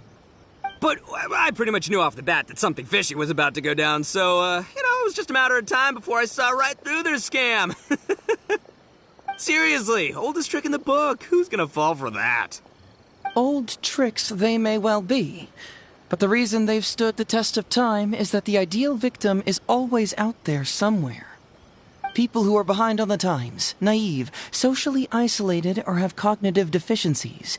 Just because they don't always get noticed doesn't mean they're not there. Scammers cast a wide net. Sure, maybe 10,000 fish will escape, but they only need one catch for them to win and for us to lose. Well, no more losing from now on. Not with me here to protect everyone. I think we can all agree that my performance today shows I'm savvy enough to keep the scammers at bay. Don't be too confident. Anyway, Ito, my old... What was it again? Ah, yes, bro. Here's the reward you were promised. Ah, music to my ears. Emperor Oni Kabuto, come to Papa.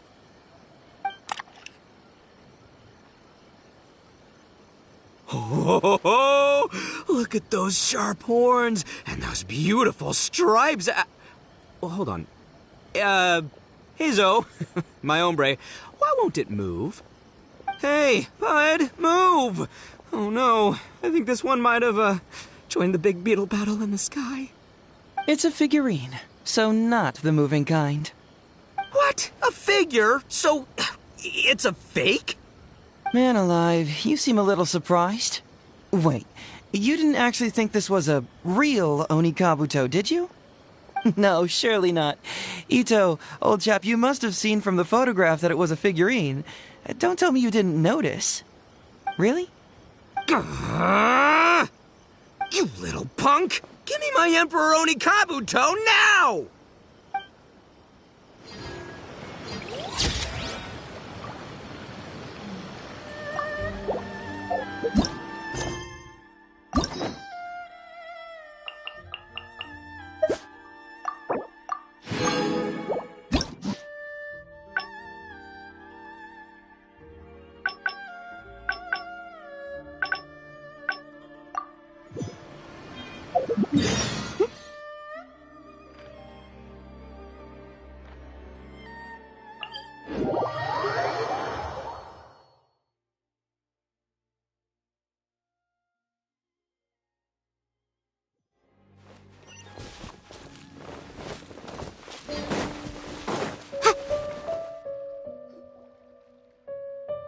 Something.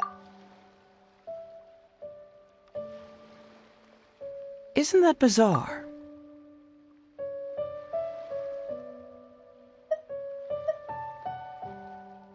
See, no, I thought so too.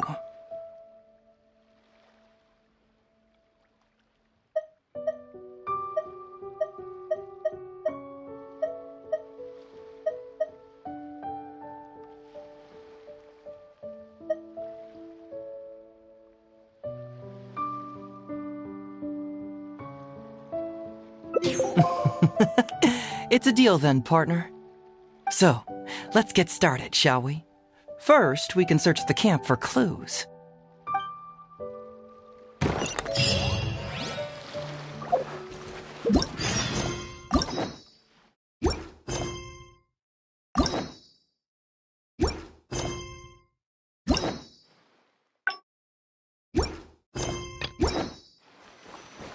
Hey, isn't this Crystal Marrow?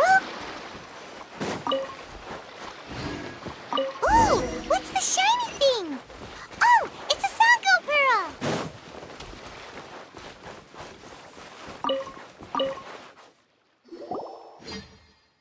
So, have you found anything? Yes, I've found pretty much the same.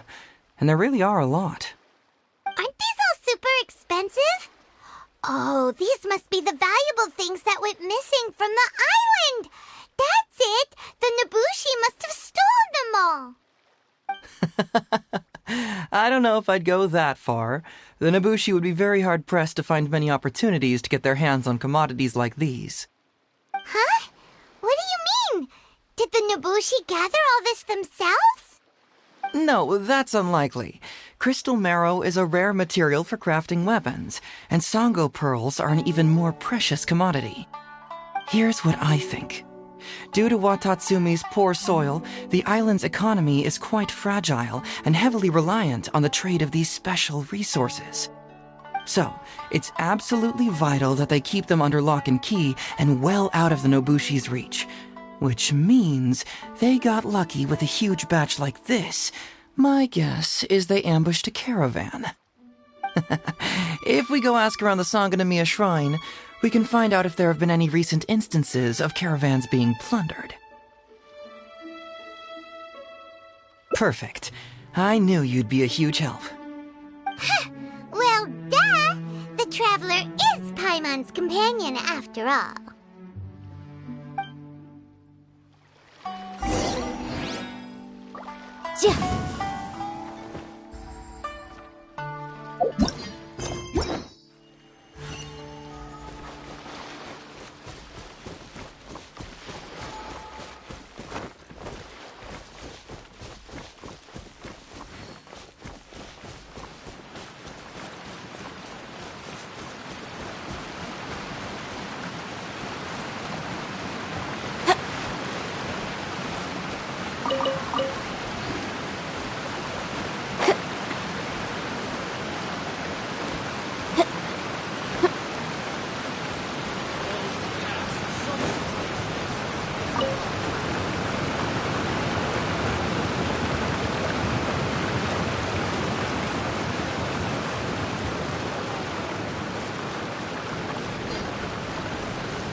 Captain, I see you found the detective. Watatsumi Island sure is a beautiful place. I don't think I could ever leave. You can stay as long as you like, granted you don't cause any trouble, that is. Her Excellency has stated that all friendly visitors are welcome. Incidents of stolen goods? Not that I'm aware of. Her Excellency has recently launched several measures to boost the economy, including the development of trade routes and establishing our own caravans. Troops have also been deployed to protect them, so it is only reasonable to assume that the current trade routes are already very safe. Any looting or theft would be practically unthinkable.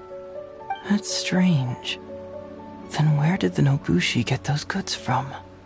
Huh? You mean you found goods of unknown origin? Yep, and it's all Sango pearls and crystal marrow, so we know it's local. Could there have really been a theft that hasn't been reported? That shouldn't be the case. Well, perhaps you could go ask Todoroki. He's responsible for the caravans and is usually in the village at night preparing the goods. If something has happened, he should know about it. Great. Thank you for all the info. Let's go. Hey, Traveler! It's been a while. I've missed you. Why didn't you inform me that you'd be coming over today? General Goro. You're dismissed, Shibata. You may go about your other duties while I catch up with the Traveler. Yes, General Goro. I overheard you discussing a case of stolen goods. Is that right? That's right! We found a lot of Watatsumi's valuable products in a Nobushi camp!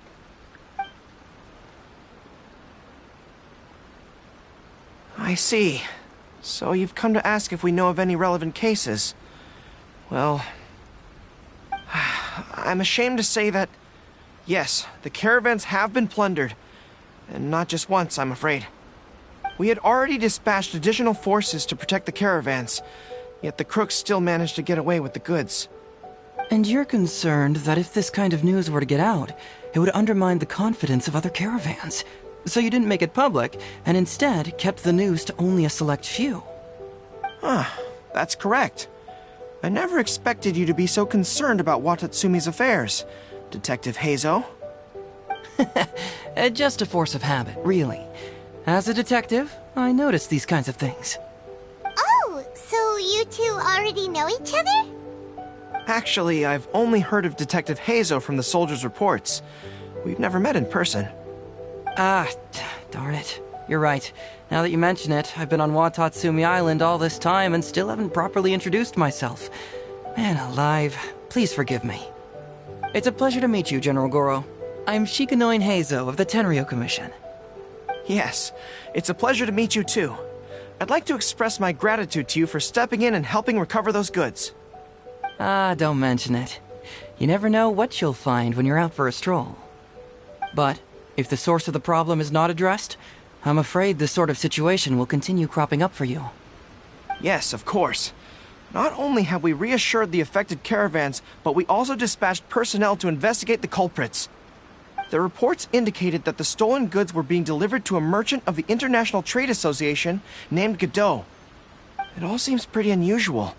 We suspect that there are bigger players behind Godot, and that their target is none other than Watatsumi Island's valuable resources. But unfortunately, it would be difficult for us to investigate further, given that...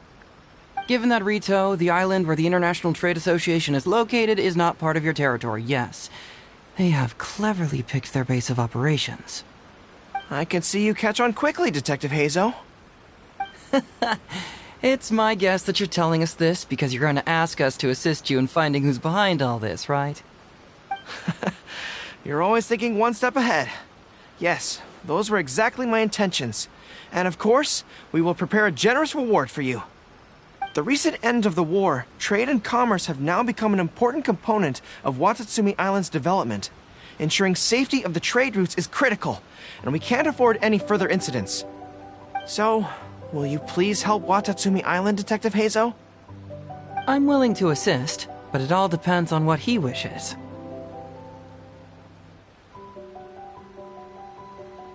Great! With both Detective Heizo and the Traveler on the case, I'm sure it'll be solved in no time. The situation is now in your capable hands. I look forward to hearing your report when you get back. All right, we'll take care of it.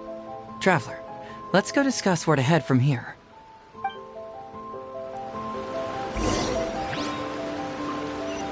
Exercise caution when traveling to Rito.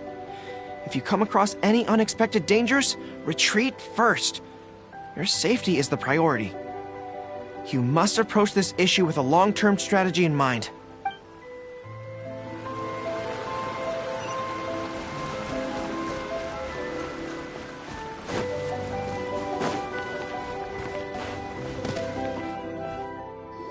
Hey! Why are we talking way over here? Oh, you're not trying to get away from Goro so he can't overhear us, are you? Very perceptive. Seems even Paimon has her moments. Let me ask you, do you believe in intuition? Huh? Intuition? Where are you going with this? My intuition tells me that General Goro is lying. What? How could you say that? Although he did seem a little on the serious side today, but Goro's a good guy. Good people can be deceptive, too. After all, everyone has their secrets. Well, in my opinion, the timing of his appearance was a little too coincidental. Sangonomiya's soldiers have been keeping an eye on me for the entire time I've been on Watatsumi Island, yet I had never seen General Goro even once. But today he came out and met with us, and even commissioned us to investigate a case. Maybe that's because the Traveler is here today, and Goro thinks he's more capable. Really? Huh. Then that makes things even more peculiar.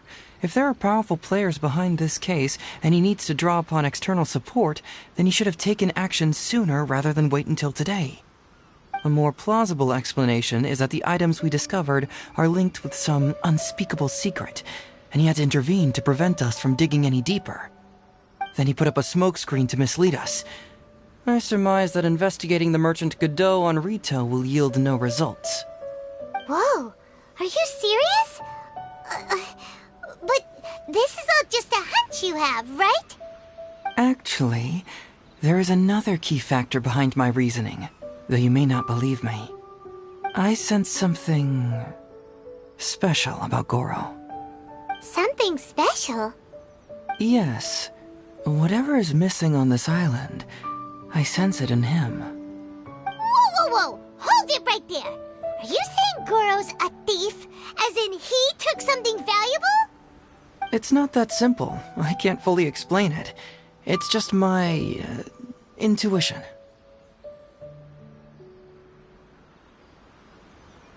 Sure, I trust your judgment, but perhaps you're overlooking someone else, the true leader here.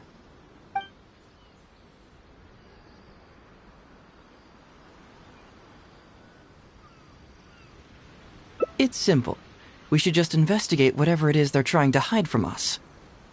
And what were we planning to do just before Goro showed up? Oh, we were going to talk to the leader of the caravans. Yeah, someone named Todoroki. Bingo.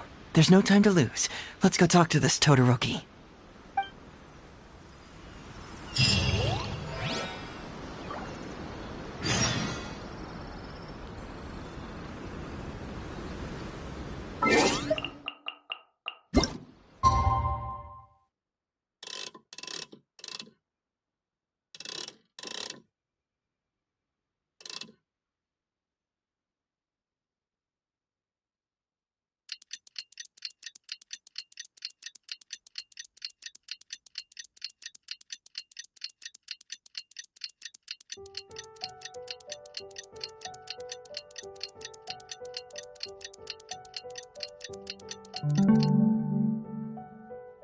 The case before us is a strange and unprecedented one indeed.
Todoroki, the shipment has arrived and is ready for inspection.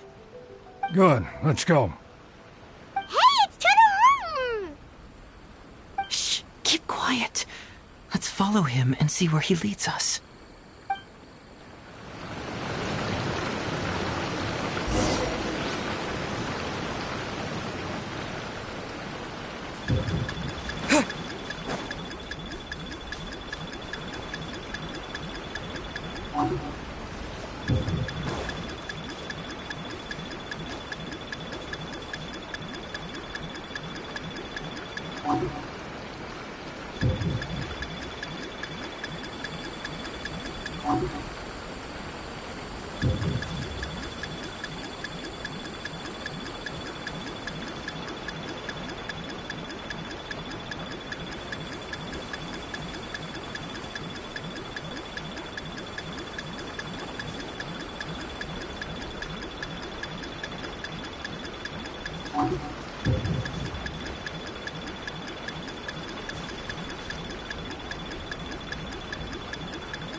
Your intel was spot on.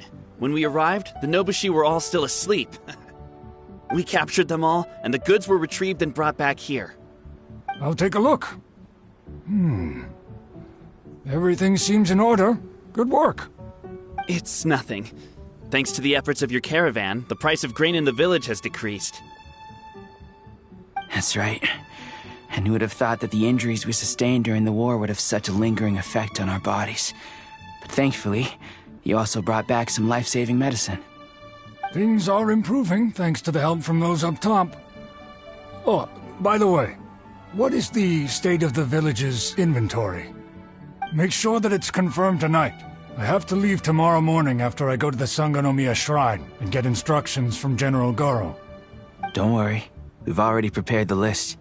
Just follow us. Huh? The soldiers from Sangonomiya seized the Nobushi stolen goods? But didn't Goro say all the stolen goods were headed to the International Trade Association? And Todoroki said he'll get instructions from Goro tomorrow. Interesting. It appears these seized goods were never stolen. There's something else behind all this. Now's our chance to look around and see if we can find any leads. Glaze lilies? What are these doing here? Shouldn't it be crystal marrow or something?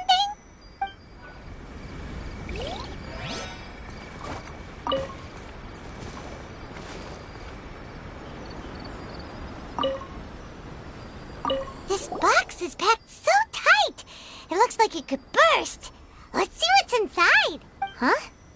What are all these plants and flowers? Oh, there's a small note here!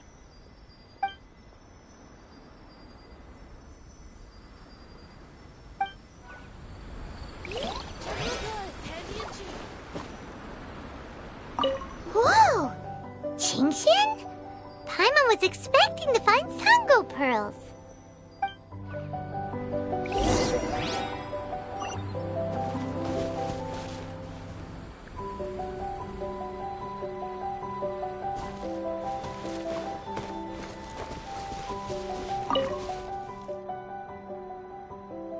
So, did you find anything? Whoa! Look at all the Chingshin! And glaze lilies, too! There are also tons of other plants and flowers Paimon doesn't know here. Weird. These are valuable raw ingredients for producing medicine. If these few crates were to be imported from Rito, the price would be jaw-dropping. On top of that, these items seem to lack a tax clearance certificate, meaning that they were most likely smuggled. Yes, very interesting. Now, where did the Nobushi get these goods? How about you? Did you find anything else? Foreign Trade Association? I've never heard of such an organization in Rito. And if it's regarding foreign trade, then smuggling is an even more likely possibility. All right. In which case, I have a rough hypothesis. First, we... Huh? Who goes there? Oh no! We've been spotted! Huh? Wait, Captain? Is that you? Oh, so it's you, Captain. You had me worried there. We almost mistook you for bandits. Captain, do you remember us? During the war, I was in the field hospital with Masashi. Teppei brought you to see us and helped find medicine for us. Hey, come on now. The captain wouldn't forget. I gotta tell you, Captain, we all miss you. We haven't seen you ever since the end of the war. When we heard that you were coming here, we just assumed you were only going to see General Goro and Her Excellency. The guys are all really hoping to see you. We're fine. You don't have to worry about us, Captain. No, you're not fine. Captain, you may not be aware, but Masashi previously fainted on the front lines. The doctor thought that it might be a neurological condition caused by overstimulated emotions. It's pretty serious. According to the doctor, if it hadn't been for the medication he's been taking, he would have developed dementia. And that was assuming the best case scenario. You're one to talk. Don't forget why I fainted in the first place. It's because I heard that you got yourself killed by an arrow. I couldn't handle all the emotion. Later, I found out that he'd been shot in the buttocks and it was only a mild injury. I had an emotional breakdown for nothing. What do you mean for nothing? I got shot not by one, but 2 arrows in a row. The first arrow was to the left cheek, and the second arrow was also to the left. And because the arrows were poisonous, the wound still hasn't completely healed yet. I have to apply ointment every day, and I'm constantly worried it might reopen while I sleep. Look on the bright side. At least we're still alive. Yeah, I suppose you're right. But enough about us. What brings you here, Captain? These goods are all seized from the hands of Nobushi and treasure hoarders. Todoroki was the one who provided us with the intel. He mentioned there were bandits here and there, so we went and took care of them while also confiscating the goods. By the way, Captain, you still haven't met Todoroki, have you? He's the one we're working for now. Her Excellency recently announced plans to stimulate the economy and created the caravans, with Todoroki at the helm. Yeah, he's proven to be quite capable. Even though he was just a farmer before, he's now successfully running the caravans. And his 2 sons are also our brothers in arms. Both received a special medal of honor from General Goro, which is quite remarkable, don't you think? So, as injured veterans, we've been reassigned to Todoroki. He's the one who gives us orders and pays our salaries now. What do they call that again? It's called changing careers, dummy. Ah, right. Changing careers. Anyway, I think the whole caravan thing is wonderful. Our region wasn't very prosperous to begin with, and the land can't grow any crops. We have to pay a hefty price just to get basic food from outside. I can't even imagine trying to maintain and feed an army like we did during the war. I see. I think I understand the general situation now. May I ask where the apprehended criminals are? And you are? Ah, I see. The captain's friend. It should be okay to tell you then. We apprehended all the culprits and escorted them to a temporary location not far from here. Unfortunately, Masashi and I have other duties tonight and won't be able to take you there. Why don't you wait for a moment and I'll find someone else to show you the way. I'm pretty sure I've already got a grasp on what's going on. All I need now is to confirm it with the apprehended bandits. Let's go. Are you still a little confused? Let me help connect the dots. This whole thing was actually quite similar to a case I once worked on previously. It was a case involving the trade of prohibited items, and they employed an old trick to execute the deal. The culprit would first go strolling down the street until they knocked over a pedestrian on purpose, using the opportunity to slip the prohibited goods into the unknowing pedestrian's pocket. Once the intended recipient got word of it, they would find an excuse to harass the same pedestrian before stealing the goods from the pocket. The pedestrian had no idea what happened from start to finish, and unknowingly functioned as a middleman. Sir, please forgive us, sir. We are nothing more than petty thieves. Sir, what do I look like? A commissioner? Does my friend here look like a commissioner to you? Officer! First, I'm gonna need to ask you a few questions. Sure. Go ahead, ask anything. The soldiers discovered many valuable goods in your camp. The goods don't appear to be from around here, so the question is, where did they come from? Oh, the goods? Right, we picked them up at the beach. You picked them up. Well, no, we, actually stole them. Be honest now. Tell me the whole story.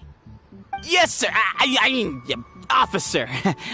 We took those goods from a small merchant ship just off the beach, but we didn't exactly steal them. You see, the ship's guards all took off running the moment they saw us. They abandoned the goods, and we simply came and picked them up. But next thing we know, a group of soldiers arrives, and we're all apprehended. Talk about bad luck. We didn't even have a chance to stash away the goods before we got caught. You say that the merchant ship's guards fled without putting up a fight. You expect me to believe that? You just assumed they were scared witless and didn't have the guts to fight. I'm not bragging or anything, but our boss is pretty intimidating. With his massive muscle and strength, he can scare anyone. You really expect us to believe all this? No, you gotta believe me. Just the other day, we scared off an entire squad of soldiers. When they noticed us, they went running and dropped their goods. I swear. I still remember seeing tons of Songo pearls and crystal marrow in that load. All nice and shiny, too. Whew, it was amazing. Unfortunately, a bunch of pirates came later and snatched those goods. It just happened that our boss had diarrhea that day and couldn't hold off the pirates. This luck of ours. Wait a tick. Pirates? Yep, no doubt about it. They came on a massive ship, and their captain was a pretty lady with an eye patch. We had no idea how powerful she was. It was like boom, boom, thud. Only took 3 hits before she knocked out the boss. A pretty lady with an eye patch? Oh. Does this description remind you of someone, Paimon? No! Doesn't remind Paimon of anyone. Okay. And how about you?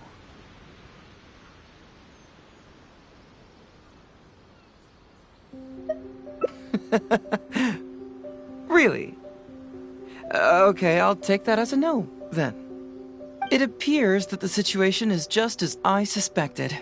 Todoroki is striking a shady deal with a group of pirates, while General Goro appears to be assisting with the cover-up. What? How could that be? Todoroki said that he'd be going to Suzumiya early tomorrow morning to get Goro's instructions before the caravan leaves.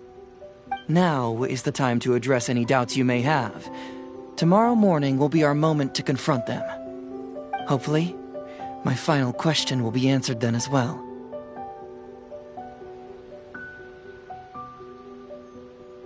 The question of what important thing this island is missing.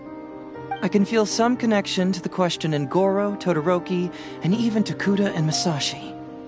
Hopefully, we'll finally have an answer tomorrow. Let's get some rest. I'll see you at Suzumiya tomorrow morning.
Who are you? Hello, Todoroki. I'm Shikanoin Heizo, Special Detective of the Tenryou Commission. I believe you've been manipulating large-scale illegal trades for some time now. Mind if we talk about that for a bit? You can't just go around spewing such nonsense, young man. And what if I'm not talking nonsense? Ridiculous. I don't have time to listen to this. Get out of here, you little brat. I know I'm on the younger side compared to you, Todoroki, so I'm sure you must have heard the old saying. Off the scale, some goods only weigh a couple pounds, but on the scale, they weigh more than 1,000. So the question is, do you want to put your goods on the scale or not? What are you trying to say? Well, nothing. All I want to hear is you personally confirming what we already know to be the truth. Masashi! Tokuda! Arrest these people! Huh? Todoroki, what's wrong? Who dares to cause trouble at Sangonomiya Shrine? Huh? Wait, it's... Captain? What are you doing? These crooks are trying to pry into the secrets of Watatsumi. We mustn't let them go. But, no. There must be some kind of misunderstanding. Todoroki, this is the captain of Swordfish 2, one of our own. It doesn't matter who they are. Remember what General Goro told you? A long-term goal of Watatsumi is to revive its trade and commerce. And since you have been assigned to work with me, it's my orders that count around here. I don't care if they were your captain. Would you dare disobey orders?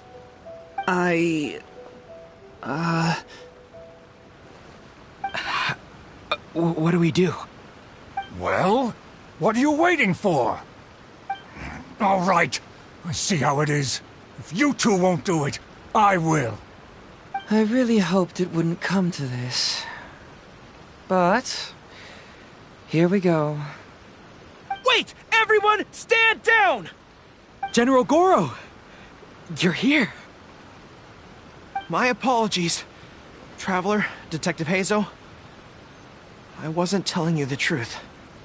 Todoroki, the Traveler here is the hero who saved Watatsumi Island. Without him, Watatsumi Island would never have found the peace it has today. We mustn't raise our weapons against him. How could you be so naive, General Goro?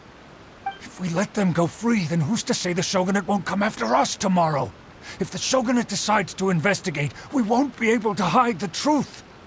I wouldn't allow them to take you, Todoroki.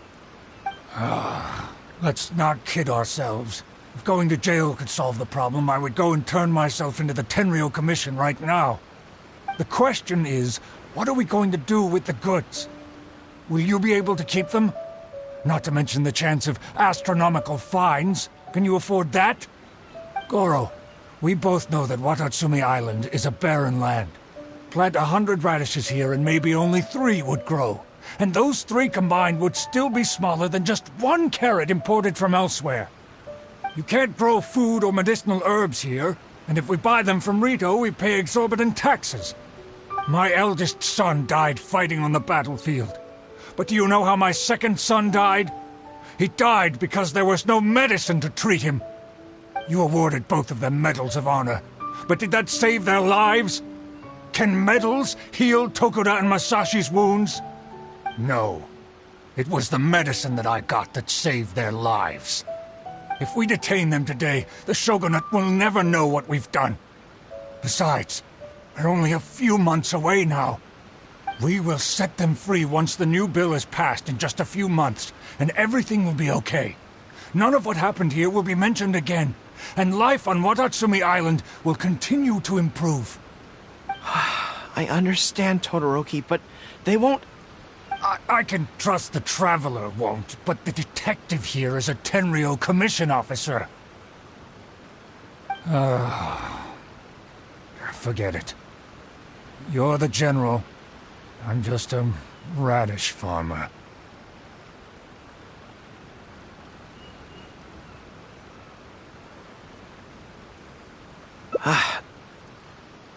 It's a new commodity tax bill currently being drafted by the Kanjo Commission. The bill exempts taxes on goods that are in short supply on Watatsumi Island. Once the bill is introduced, we'll be able to buy commodities that we need from regular marketplaces. Oh, I see. Man alive. I wish I had known sooner. In that case, how about we put your fears at ease and I'll stick around here a little longer. You know, until the bill is introduced. Huh? Detective Hazo, are you saying that... You mean you're willing to stay here, young man? Come on, you two. What's with the strange looks? You've been keeping me under close surveillance, haven't you? Surely you must have noticed that aside from being a detective, I'm also an ordinary tourist who likes to enjoy good scenery. I believe that after the new commodity bill is passed, there will be more and more traffic between the two sides, and more people will be coming to visit Watatsumi Island. I have to take the opportunity now and enjoy this place while I still have it all to myself. Before long, tourists will start pouring in. Thank you, Detective Hazo. On behalf of the people of Watatsumi. My pleasure. But one good turn deserves another, does it not? Oh, you mean there's something you wish to request? I suppose you could say I'm from the Shogunate, but the traveler next to me isn't. As far as I know, he's planning to visit other nations soon, and it is unclear if he will return to Narukami Island or not. Therefore, there's no need to limit his freedom, right? I'm sure no one else will hear of what happened today. Am I right, traveler?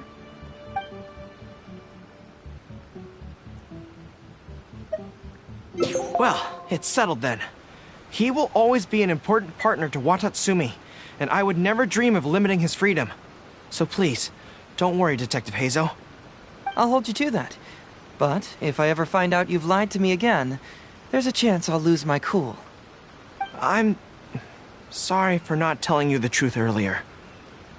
It's a serious matter, and I didn't want outside parties to become involved.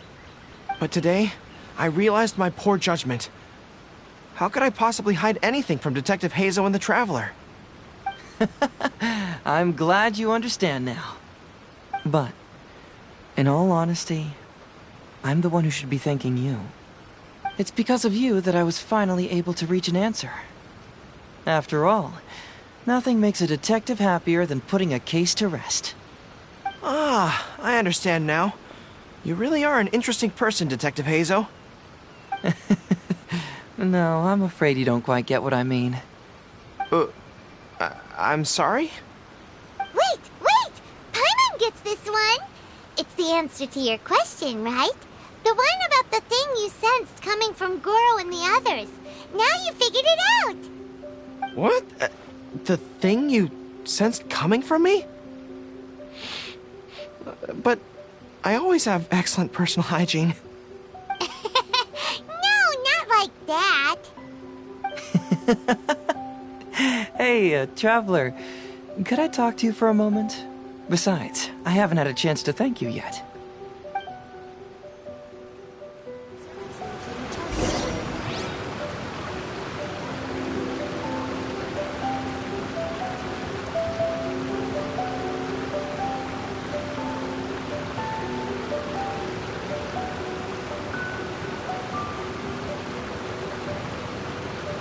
Sometimes the law is compatible with human nature, but sometimes the two conflict. Balancing the two is a discipline in its own right.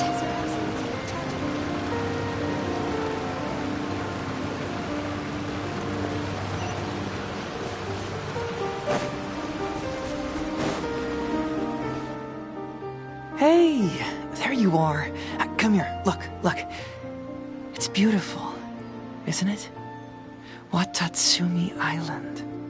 It's remarkable how such a barren land can give life to such wonderful and stunning scenery.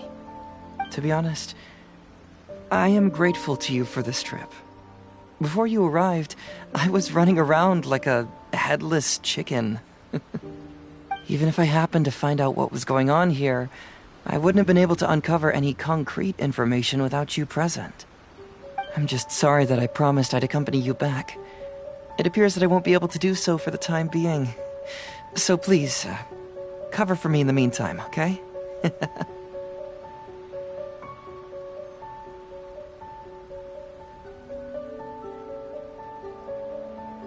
It's all in the past now.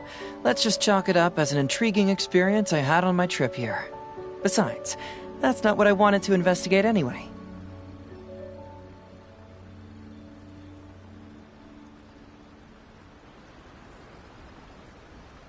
Yes. Everyone you led me to and everything they said brought me closer to the answer. And now I finally get it. Watatsumi Island is an ancient land where the soil is poor and many crops do not grow because it's lacking a certain thing. But what the inhabitants of this land do have is bravery. They were courageous enough to stand up and resist the gods and accomplish what they knew could not be done. This is yet another instance in which that certain thing shines. That missing element. That certain thing is what I sensed present in Goro, Todoroki, Tokuda, and Masashi. Which is the true vitality of this land. I guess I was mistaken when I declared that something was missing. That something from this island had evaporated into thin air. Because even something that evaporates is not gone. It's still there, just in a different state of being. When water is heated by fire, it evaporates and eventually finds its place in the sky. Similarly, when the land was harmed, its vitality evaporated and eventually found its place among the inhabitants. This is the final answer I've been searching for. Anyway, thanks again. You know, even though we just met, I wish you could be my partner all the time. Call me Grady, I guess. But, of course, I know that's impossible. You have your own journey to complete. So I'll just keep doing what I can. Hopefully keeping my memories from evaporating safe and sound in my mind. That way, I'll always be able to remember these beautiful things. The beauty of Watatsumi Island, the people who are full of life and vitality.